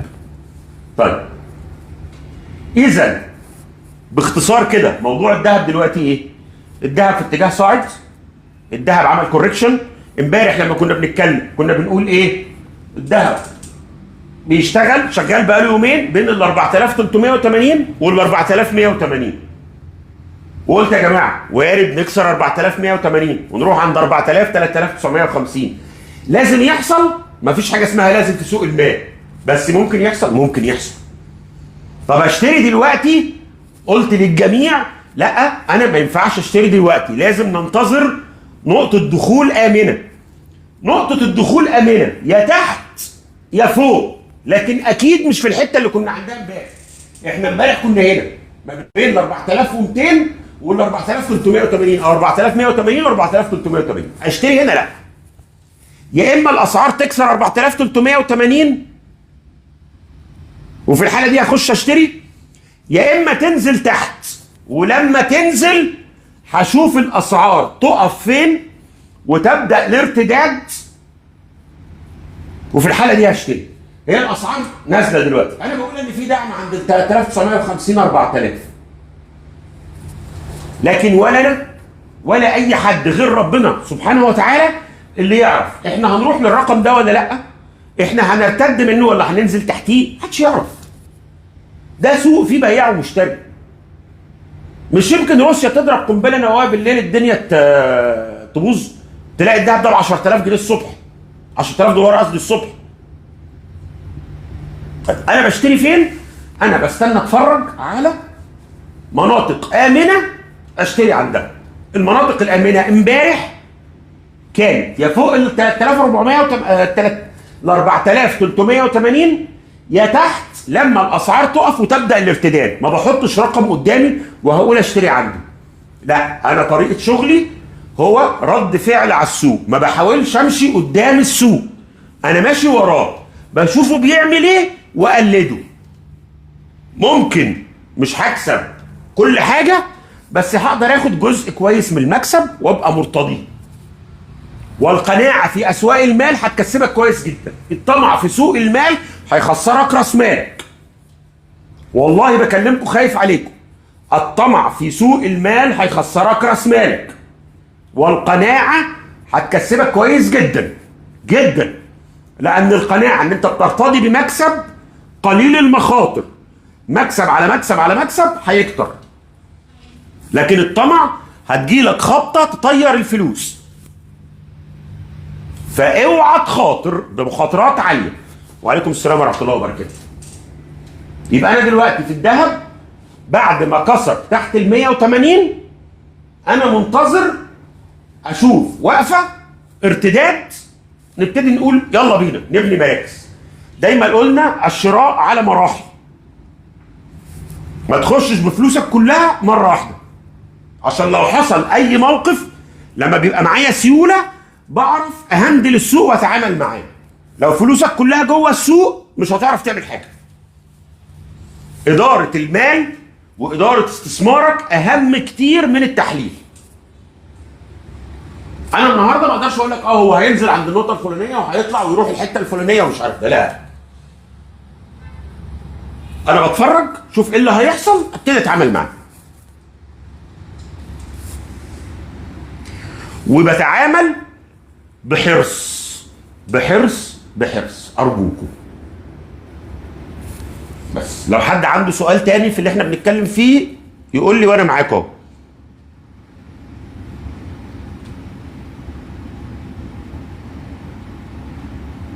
يا لهوي والله يا جدعان انا هقوم افتح الشباك ونط منه. يا جدعان ما قلنا خلاص بعد ما كسر كده ما ينفعش حد يبيع. انا مستني اشوف مناطق دخول. في هنا الاستاذ تي بيقول لي اعطينا نقطه دخول واهداف. طب يا استاذي والله العظيم ده انا بقالي نص ساعه بنحر في قلبي ان انا ما هديك رقم تخش عنده. احنا كل يوم بنقعد بالليل مع بعض ندردش، حبه علم وحبه ذهب. اللايف التلتين علم والتلت ذهب. الذهب او بنتكلم في ايه؟ بننتظر نقطه دخول امان نقول عندها. انا ما اقدرش اقول لك خش اشتري عند النقطه دي والاسعار تاخدك وتنزل، انا ما بتحملش مسؤوليتها. ولا هقول لك هو هتروح عند الحته الفلانيه وما تروحهاش. انا بشتغل طريقي تحليلي وطريقي تفاهمي مع السوق، ان انا بقعد ابص على التشارت اتكلم معاها كده ادردش واشوف ايه اللي بيحصل وامشي وراها. انا تابع للسوق ولست قائد للسوق، ومحدش يقدر يقود السوق. طيب حضرتك عارف ان المنطقه الحاليه منطقه دخول وهدفك 4284 ماشي، نفس. انا مش بحب المضاربه برضه. انا بحب اخش في بوزيشن يبقى واضح، داخله قدامي فيها مدى زمني كويس اقدر اعمل بروفيت كويس واخرج. المضاربات هي اكتر انواع المتاجره مخاطر عاليه. في اسواق المال المخاطر العاليه يتخاف منها. انا دلوقتي في ناس قاعده معانا بتكلم معاهم دايما. ما هو الدهب احنا ما عندناش فوليوم. لا دي شمعه ابتلاعيه. لا هي مش شمعه ابتلاعيه لسبب واحد بس، ان انت لو بصيت هنا هتلاقي سعر الفتح هي تمشي بس هي فيها فرق سنتوفه يعني. فانت ممكن هي تقول انها ابتلاعيه ب 90%. هي هنا سعر الفتح فوق. الفتح فين؟ 4360 الاوبن. تعال نشوف الكلوز بتاع دي. 4360 يعني هو بص هو سعر الفتح سعر القفل هنا هو نفس سعر الفتح هنا. فهم الاثنين على خط واحد. طبعا هرد على السؤال بتاع حضرتك حاضر. هو الافضل طبعا والاقوى ان هو كانت السعر الفتح ده يبقى اعلى شويه عشان تبقى بلعها كلها، لكن هو الفكره ان الاثنين دول على نفس الخط. فهو النموذج موجود ولكن هو مش قوي قوي.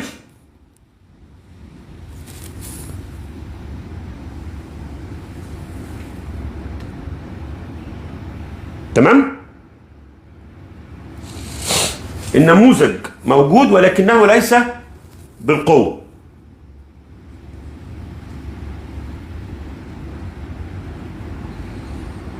لا ما هو دلوقتي مفيش حد فاتح. بس لو حضرتك بتتكلم ان انت عايز تبيع عشان تشتري شقة، لا في الاغلب بكرة ممكن تشوف ارتداد شوية، يعني ممكن تعرف تبيع بسعر احسن بتاع النهارده اخر اليوم. بس هو دلوقتي اصلا الساعة 11:30 المحلات كلها قفلت. طيب يا استاذ عمرو ابعت لي والله بس رسالة وهرد على حضرتك بكرة. ما هو دي قمة مزدوجة ايوه للناس اللي هي عارفة نماذج. ده دبل توب كسر النيك لاين، خط العنق اهو اتكسر. احتمال كبير، بقول احتمال كبير انه يطلع بكره يختبر قرب ال 480. ده احتمال كبير جدا. لان بعد الرزع ده كله والضرب ده كله لازم يعني البياع ياخد شويه هوا عشان يعرف يضرب تاني.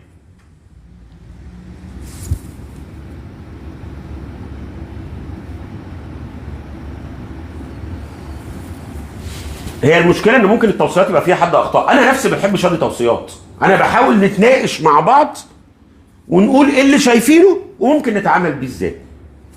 ودايما بقول لكم كلامي خطأ يحتمل الصواب. تمام؟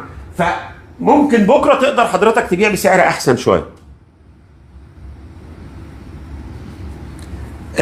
لسه اعتقد التصحيح هيكمل. وبعدين عايز اقول لكم نقطه كمان عشان كنت هنساها. بص، احنا بنتكلم ان احنا عندنا شهرين طلوع. احنا بنطلع من نص اغسطس اهو، او من قبلها كمان من اول اغسطس لحد نص اكتوبر، شهرين ونص طلوع.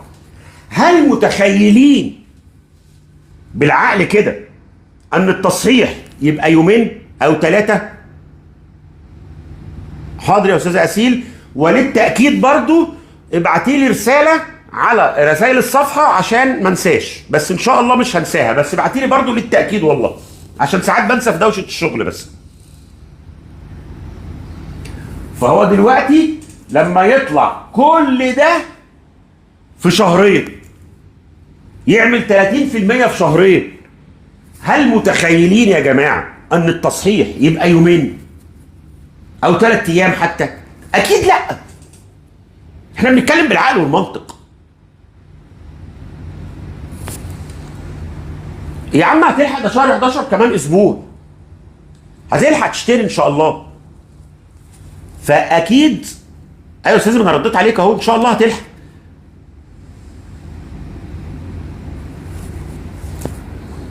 الدعم بتاع القمه السابقه 4100، احنا محتاجين ننزل على فريم اقل شويه.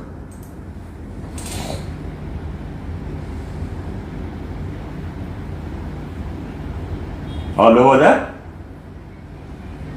اصل خد بالك احنا بنتكلم كل ده على فريم ساعه.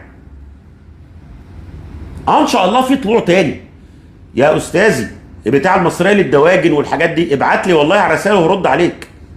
يا جدعان انا ما افتكرش هينزل لكام، انا ما عنديش توقعات سعريه، انا بتعامل بمشي ورا السوق، هو اللي يقول لي اعمل ايه. اعمل ايه لما يقف ويبتدي يبان بشاير ارتداد، هنشوف زي ما ظهر هنا بشاير تصحيح واتكلمنا فيها ساعتها وقلنا يا جماعه احنا بنعمل تصحيح من يوم الاحد واحنا بنتكلم في القصه دي. في تصحيح، التصحيح هيمشي بالعرض ولا هياخدنا لتحت؟ هنشوف. النهارده التصحيح خدنا لتحت، فخلاص احنا عندنا تصحيح واخدنا لتحت، هيوصل لفين؟ هنشوف.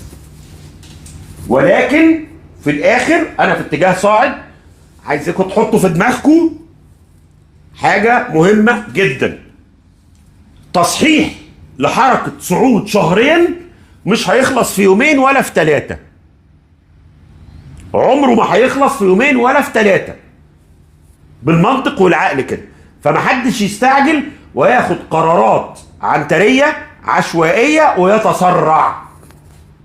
خلينا نتفرج شويه، خلي فلوسك في جيبك لحد ما نشوف نقط دخول كويس. اتفقنا؟ يا جماعه ما حدش ما بتوقعش يوصل لكام. انا بشتغل رد فعل على السوق، والله هكتبها لكم بعد كده في ورقه نلاقي على الشاشه هنا. انا بشتغل رد فعل على السوق، بشوف السوق هيعمل ايه واعمل زيه، بمشي وراه، ببقى السوق حاطه قدامي كده ومراقبه. لما يقول لي بيع ببيع، يقول لي اشتري بشتري. بس بكام بقى وامتى وفين وكده حسب ما الباشا يقول. ده كبير القعده. السوق ده القطر، انا راكب القطر مع السوق، راكب قطر السوق. لما توصل المحطه ويقف ويقول لي ده اخر الخط هنزل، اما ابتدي يتحرك تاني هركب. وده الطريقه الامنه. انا ما بحاولش اعظم المكاسب قد ما بحاول اتحكم في المخاطر. دي سياستي، اكيد مش هتعجب الناس كلها، بس دي السياسه اللي انا شايفها امنه. انا بحاول اشتغل على الجانب الامن بتقليل المخاطر. تقليل المخاطر ازاي؟ ان انا بشوف السوق يعمل ايه وامشي وراه. في ناس تانية بتحاول تحط اهداف وتارجتات وتحت وفوق وتتعامل عشان تقدر تاخد كل مكاسب السوق. دي استراتيجيه انا ما بحبهاش، في غيري بيحبها، وعمري ما هقدر اشتغل بحاجه ترضي الناس كلها. فانا بقول اللي انا شايفه للامان والايه لا ما تبيعش، ما تبيعش. احنا بنقول يا جماعه ان احنا هناخد لنا تصحيح، الاسبوع ده التصحيح ده ممكن ياخد له اسبوع اسبوعين اكتر اقل، بس احنا بنتفرج، بس نحط في دماغنا حاجه، تصحيح شهرين ونص او 3 شهور مش هيخلص في يومين 3. قدامنا شويه ما بين طلوع ونزول وتعريض ومراجيح وحبه فوق وحبه تحت، والكلام ده مطول معانا حبه. فما نستعجلش، بالراحه بشويش بالهداوه، عشان نعرف ناخد قرارات متأنية على قد ما نقدر تكون صح، لان مفيش قرار صح بنسبه 100%، بس بنحاول نقلل نسبه الخطأ ونسبه المخاطره. تمام كده؟ انا مش عارف بالسعر بالمصري بكام بصراحه، انا يعني ال4.5 دي تمثل كام على التشارت هنا مش عارف، لان انا بشتغل على التشارت دي. لما البورصه العالميه التشارت بتاع ده، خد بالك هو السايخ بيعمل ايه؟ انا عايز اديكم معلومه بس. السعر اللي بيتحسب في السوق هنا بيتحسب ازاي؟ وده ينطبق على فكره على اي دوله في العالم. يا لهوي يا استاذ مصطفى، انا لسه بقول تصحيح شهرين ونص 3 مش هيخلص في 3 ايام، تقول لي يعني هو خلص نزول؟ يعني دي نهايه التصحيح؟ ده انا بقول التصحيح يا جماعه ابتدى بقاله 3 ايام. يا جماعه والنبي ما تسالوني نفس الصوت اتنبح فيه. انا بحس ان انتوا بتسمعوا ايه شويه وتمشوا شويه وترجعوا تسالوا نفس السؤال. طب ما نقعد مع بعضينا يا جماعه. طيب انا عايز بس ارد على هنا، كان في سؤال، هو اللي حصل النهارده ده متماسك؟ ما هو الذهب النهارده نازل جامد، ده الناس النهارده كانت اعصابها تعبانه. هيطلع والله يا استاذ عبد، والله ان شاء الله هيطلع. السوق الاسيوي عاده بتبقى حركته ضعيفه جدا. تسلم يا استاذ، الله يخليك، شرح وافي والله. انا اتمنى بس ان انا اكون بحاول افيدكم فعلا. عايز بس اضيف نقطه، اقول لكم سعر الذهب في السوق المحلي. شكرا يا استاذ، الله يخليك، جزا ربنا يجازينا جميعا خير يا رب. الله يخليكم يا جماعه، والله انا بتكسف من الكلام الحلو ده، تسلم الله يخليكم. يا استاذ احمد، يا دكتور احمد، الصبر. انت بتيجي في اخر اللايف يا دكتور احمد وتسال السؤال اللي لسه ومجاوبين عليه، والله هخصم منك بعد كده، هحولك على الشؤون الاداريه، هبعت لك للاتش ار، جواب الاتش ار يفصلك. طيب انا عايز اقول بس اديكم معلومه، هو الذهب بيتحسب في السوق المحلي ازاي، عشان انت تبقى عارف برضو هل السايغ او الجواهرجي اللي انت بتشتري منه ده نصاب ولا مش نصاب. تمام؟ دي نقطة مهمة جدا. هو السعر في السوق المحلي بيتحسب ازاي؟ انت هتفتح السعر في البورصة على اي موقع، تفتح موقع investing.com، افتح ياهو فاينانس، افتح جوجل فاينانس، افتح اي موقع بتاع اسعار، اكتب على جوجل XAU او سعر الذهب في البورصة.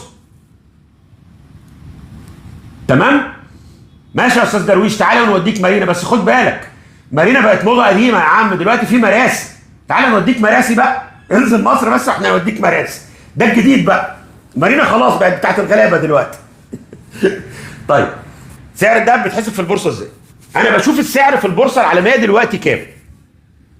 تسلم يا استاذ درويش. بشوف السعر في البورصه العالميه كام. ده سعر الأونصة بالدولار، الساحل الشرير ايوه. ده سعر الأونصة. الأونصة عبارة عن ايه؟ الأونصة هي 31.1 جرام. تمام؟ الأونصة 31.1 جرام، عيار 24. تمام؟ طيب انا سعر الأونصة دلوقتي 4200، 31.1 بالظبط كده. انا سعر الأونصة 4200 مثلا، يبقى انا هروح جايب ال 4200 دول اقسمهم على 31.1.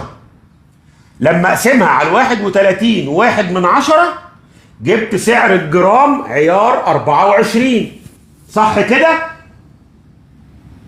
تمام؟ كده انا معايا سعر الجرام عيار 24 بالدولار. طيب عايز اجيب سعر ال 21 او ال 18 او اي عيار، لا لسه سعر الدولار لسه، خلينا نحول الدولار ده في الاخر. انا دلوقتي معايا بعد ما قسمت على 31.1 معايا سعر الجرام العيار 24. تمام؟ ده عيار كام؟ 24. اقسم على 24 جبت سعر الجرام عيار 1. معلش انا بشرحها بايه؟ شغل مصاطب على البلد. احنا قاعدين على قهوه كده ايه؟ بنشرب 50 شاي وفنجان قهوه. فبنتكلم على بالبلد. لما هتقسم على 24 انت جبت سعر عيار 1 بالايراد بالدولار. اضربه في 18 جبت سعر عيار 18. اضربه في 21 جبت عيار 21. ده السعر بالدولار. حول العملة بلدك بس كده خلصت. كده انت معاك كل الاسعار بعملة بلدك. نقولها تاني ولا مفهومة؟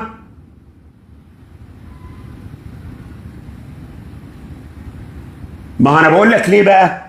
انت لما تحسب الحسبة دي، لما الجواهرجي يقول لك الجرام ب 5000 ب 5200 ب 4300 باي رقم، هات السعر من البورصة كده ودربها على الكالكوليتر على الموبايل وانت قاعد. هقولها تاني حاضر. وانت قاعد قدامه وشوف الراجل ده بينصب عليك ولا ما بينصبش. طيب انا هفتح ملف وورد هناك واكتبها عشان تنقلوها. ماشي كده؟ نروح تاني على الكمبيوتر. هفتح ملف وورد كده واكتبها بالكبير عشان ايه؟ برضو تبقى المعلومة ثابتة معاكم. ماشي يا جماعة؟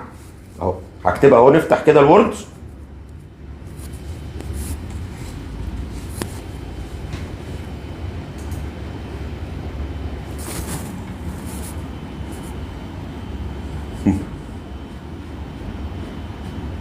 هكتبها لكم كده بفونت كبير ونبص عليها مع بعض. سعر الدولار حسب سعره في البنك. شوف سعره في البنك بكام وتشتغل عليه. بص يا سيدي،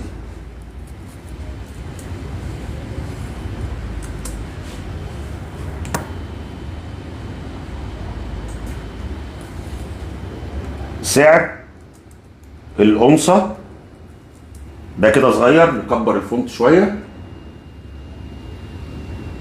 عشان يبقى باين عندكم.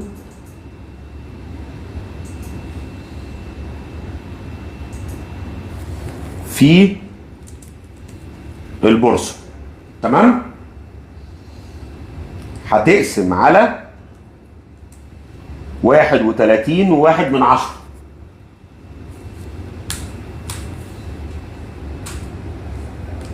تمام؟ ده يساوي سعر الجرام عيار 24.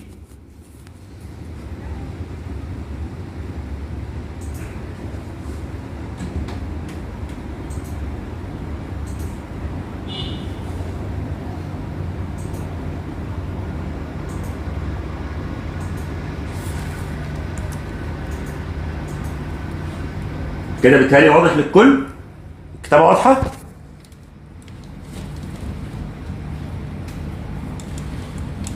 تمام؟ ماشي. ده كده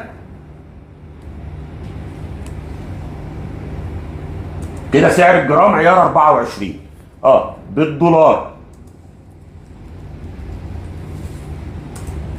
تمام؟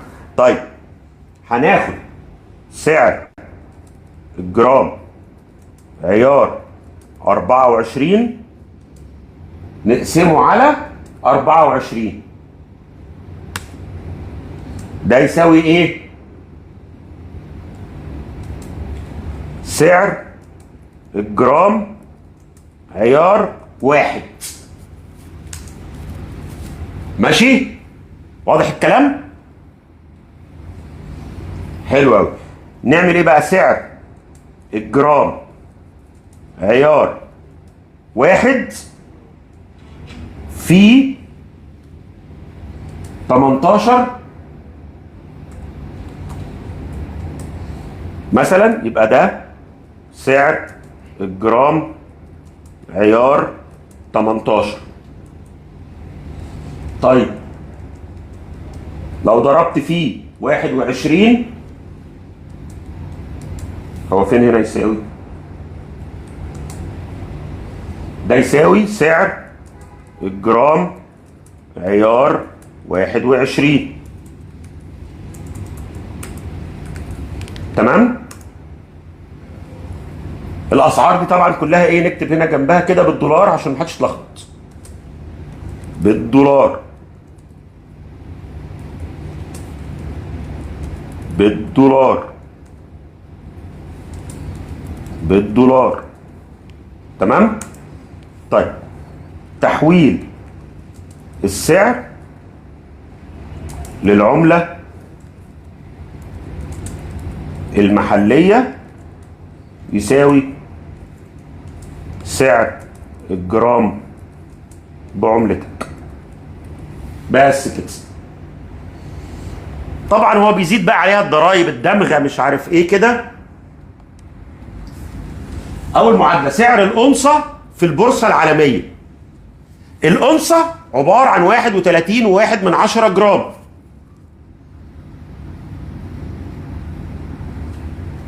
حاضر هعيد تاني. سعر الأونصة في البورصه اللي هو احنا شفناه على التشارت مع بعض من شويه، اللي هو زي ده، اللي هو السعر دلوقتي اهو 4125. ده سعر الأونصة في البورصه. ما هي الأونصة؟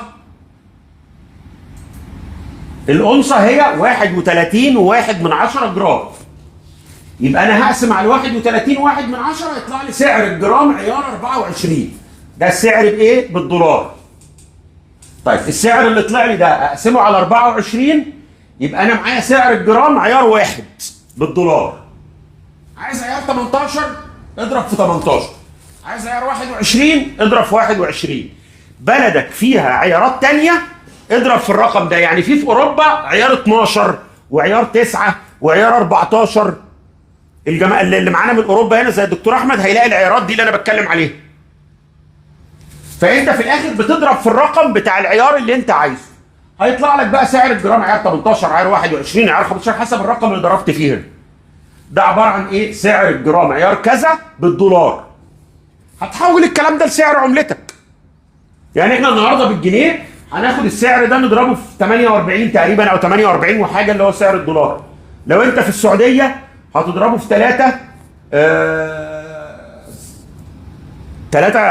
75 تقريبا او 71 مش فاكر بالظبط، يعني 3 حاجه و70. او في الامارات او في قطر او كده هو ال3 حاجه و70 دي هتحولها لسعر عملتك بالريال او بالدرهم الاماراتي او بالريال القطري. لو انت في الكويت هتقسم على 3.7 عشان تحولها للدينار، لانه الدينار بيساوي 3.7 دولار، فانت هتقسم هناك على 3.7. ففي الاخر هتحول من الدولار للعمله المحليه. كده معاك سعر الجرام بعملتك. ده السعر اللي الجواهرجي، عشان في حد سال السؤال، ده السعر اللي الجواهرجي او السايغ بيشتري بيه. هو بيبيع لك باعلى سنه اللي هو مكسبه بقى والدمغه والضريبه والحاجات دي. انت لو انت رايح النهارده تشتري منه وقلت له يا عم الجرام بكام؟ قال لك ب 5000 جنيه، او قال لك ب 1500 ريال، او قال لك ب 20 دينار، ايا كان الرقم اللي قاله لك، تعمل ايه؟ تروح ماسك الكالكوليتر باصص كده على الموبايل، فاتح اي موقع سعر الذهب كام في البورصه، تك تك تك تك تك تك تك تك، عرفت سعر الجرام بعملتك كام. تقدر تقول له السعر اللي انت بتبيع لي ده بيه كويس ولا انت بتسرقني؟ ولا مغلي عليها السعر؟ بلاش بتسرقني عشان الكلمه وحشه، نخليها مغلي عليها السعر. فتقدر تفاصل معاه وانت واقف على ارض صلبه وفاهم انت بتقول له ايه. واضحه كده؟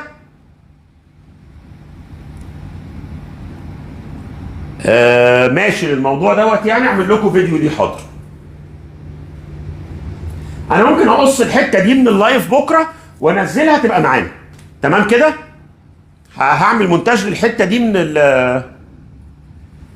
ايوه حضرتك الاحسن تشتري من البورصه، ده شيء طبيعي، لان من البورصه ولا في ضريبه ولا في دمغه ولا في اي حاجه.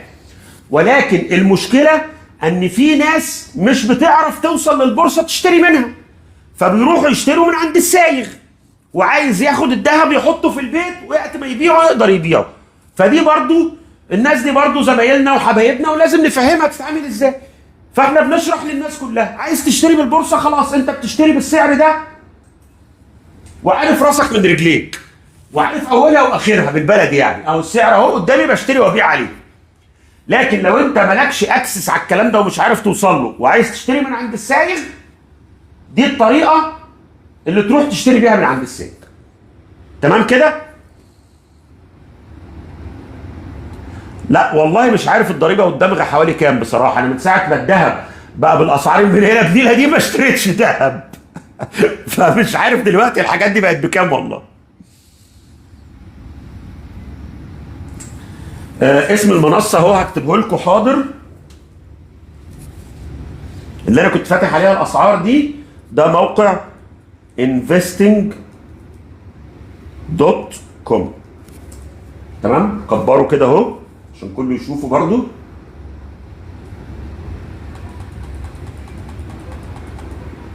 ده الموقع اللي انا كنت فاتحه investing.com دي اي. تمام؟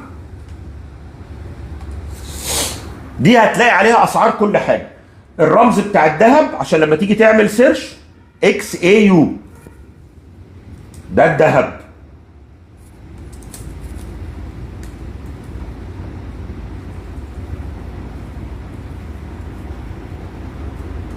الذهب رمزه XAU. تمام؟ ماشي يا جماعه؟ كده الدنيا واضحه؟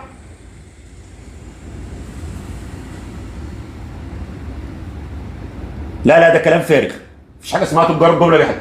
باشا بص، انا اديتك السر بتاع تجار الذهب، وهو التاجر بتاع الذهب بقى بيحسب السعر ده ويروح مزود عليه شويه وبايع.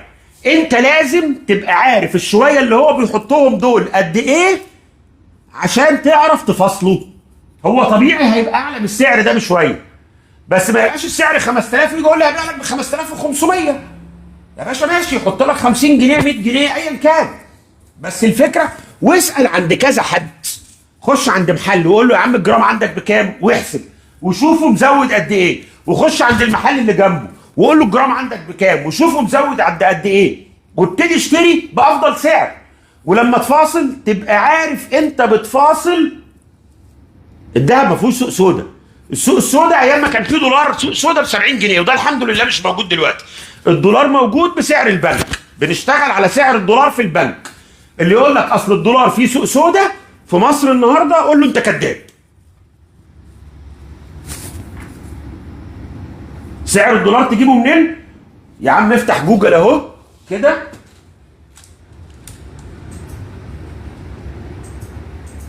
هتفتح جوجل كده وتقول له سعر الدولار جنيه، بس كده اهو. سعر الدولار جنيه اهو، 1 دولار 47 جنيه 53 قرش. ادي اسهل من كده مفيش اهو. باشا عايز تشتري ذهب وانت في مصر من البورصه، عندك موقع زي ثاندر دوت، موقع متسجل في هيئه الرقابه الماليه وعضو في البورصه المصريه وموقع امان، تقدر تفتح فيه حساب وتشتري. موضوع سهل جدا والقصه كلها اونلاين. يا باشا دولار الصاغه ودولار البنك دي، وكان في دولار العربيات، ودي كانت قصص كلها ايام ما كان السوق شغال في سعر دولار سوق سودا. النهارده مفيش حاجه اسمها سوق سودا في الدولار. الدولار شغال بسعر البنك. سعر الدولار في البنك النهارده 47 جنيه وحاجه و50 قرش. بتشتري بالسعر كده. ما احنا بنتكلم على الذهب الملموس في الايد، ما هي المعادلات اللي انا كنت بكتبها دي عشان تروح تشتري ذهب من عند الجواهرجي ممسوك في الايد.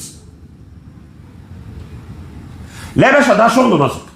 الصاغه اغلى من البنك ماشي، هو هيزود حته مكسبه، لكن ما يزودليش 10 20%.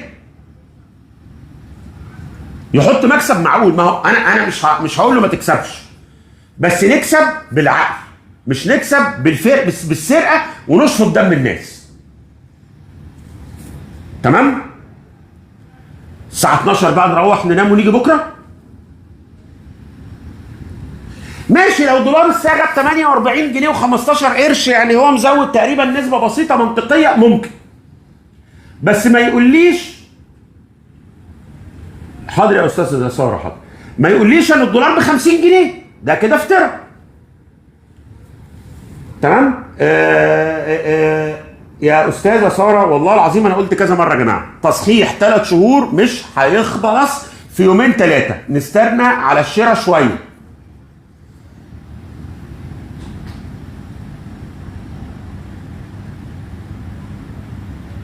ماشي، ما هو طبيعي الحسبه دي انا قلت لك ده سعر البيع، اللي هو لو رحت للسايغ يشتري منك هيشتري منك بالسعر ده. لا مفيش بنوك بتبيع ذهب. لا العموله كام معرفش. مفيش بنوك بتبيع ذهب، دي حاجه. الحاجه الثانيه يا استاذ ساره، قلت التصحيح يا جماعه مش هيخلص في يومين ولا 3، هياخد شويه وقت، فنصبر على الشراء شويه. بيع برضو لا، الاسعار يا جماعه متوقع ممكن بعد التصحيح ما يخلص يلف. انت لو بعت دلوقتي معرفش هتعرف تشتري باسعار اقل ولا لا، لان في سبريد او فرق بين سعر البيع والشراء. فانت النهارده لو بعت عند السايق واشتريت منه بعد دقيقه هتشتري بسعر اعلى، اللي هو فرق سعر البيع من الشراء. فهل الناس ده اللي هتنزل هتعوض لك الكلام ده؟ ما نضمنش. فاللي معاه يحافظ على الاسعار اللي معاه. تمام؟ ما هو بينزل. ايوه ما هو يا جدعان، ما هو بينزل شويه يا جدعان، ما احنا قلنا في تصحيح عادي، ما فيش مشكله والله. تسلم يا استاذ محمد الله يخليك. ازاي اشتري من البورصه؟ ممكن يا عم، ده انت في اوروبا الدنيا مفتوحه عندكم على البحر. ده انت عندك موقع investing.com ده ممكن تفتح عليه حساب وتشتري منه. ده في اوروبا الدنيا اسهل كتير قوي من عندنا. يا جماعه ما اعرفش اشتري عند سعر كام والله، احنا بنشوف السوق وبنشتغل رد فعل عليه. يا جماعه انا برد على نفس السؤال 10 مرات تقريبا. انا مش عارف سعره كام في مصر دلوقتي، بس هو ما دام هينزل بره شويه فهينزل عندنا شويه. لا اليورو ابعت لي حضرتك يا استاذ علاء، لان عدد المهتمين باليورو قليلين قوي. فحضرتك بيع لي، ابعت لي على رسائل الصفحه واشوف بصص على تشارت اليورو وارد عليك. طيب والنبي يا جماعه بقى الساعه 12 اروح ونتقابل بكره الساعه 10. اقول لكم تصبحوا على خير بقى. لا لو حضرتك عايزه الفلوس في حاجه هتستعمليها، او حضرتك عايز الفلوس في حاجه تستعملها، لا دي قصه تانية. مصلحتك اولى من السعر طبعا. بيع لان احنا كمان اسبوع ما نعرفش فيه ايه. عايز الفلوس دي ليها حاجه راحه فيها، لا اتكل على الله طبعا. يلا تصبحوا على خير. جود نايت يا استاذ سمردي، وتصبحوا على خير يا جماعه، ونتقابل بكره الساعه 10 ان شاء الله بعون الله. ويا رب دايما كله يرزق ورزقه يبقى واسع، وربنا يرزق الجميع يا رب.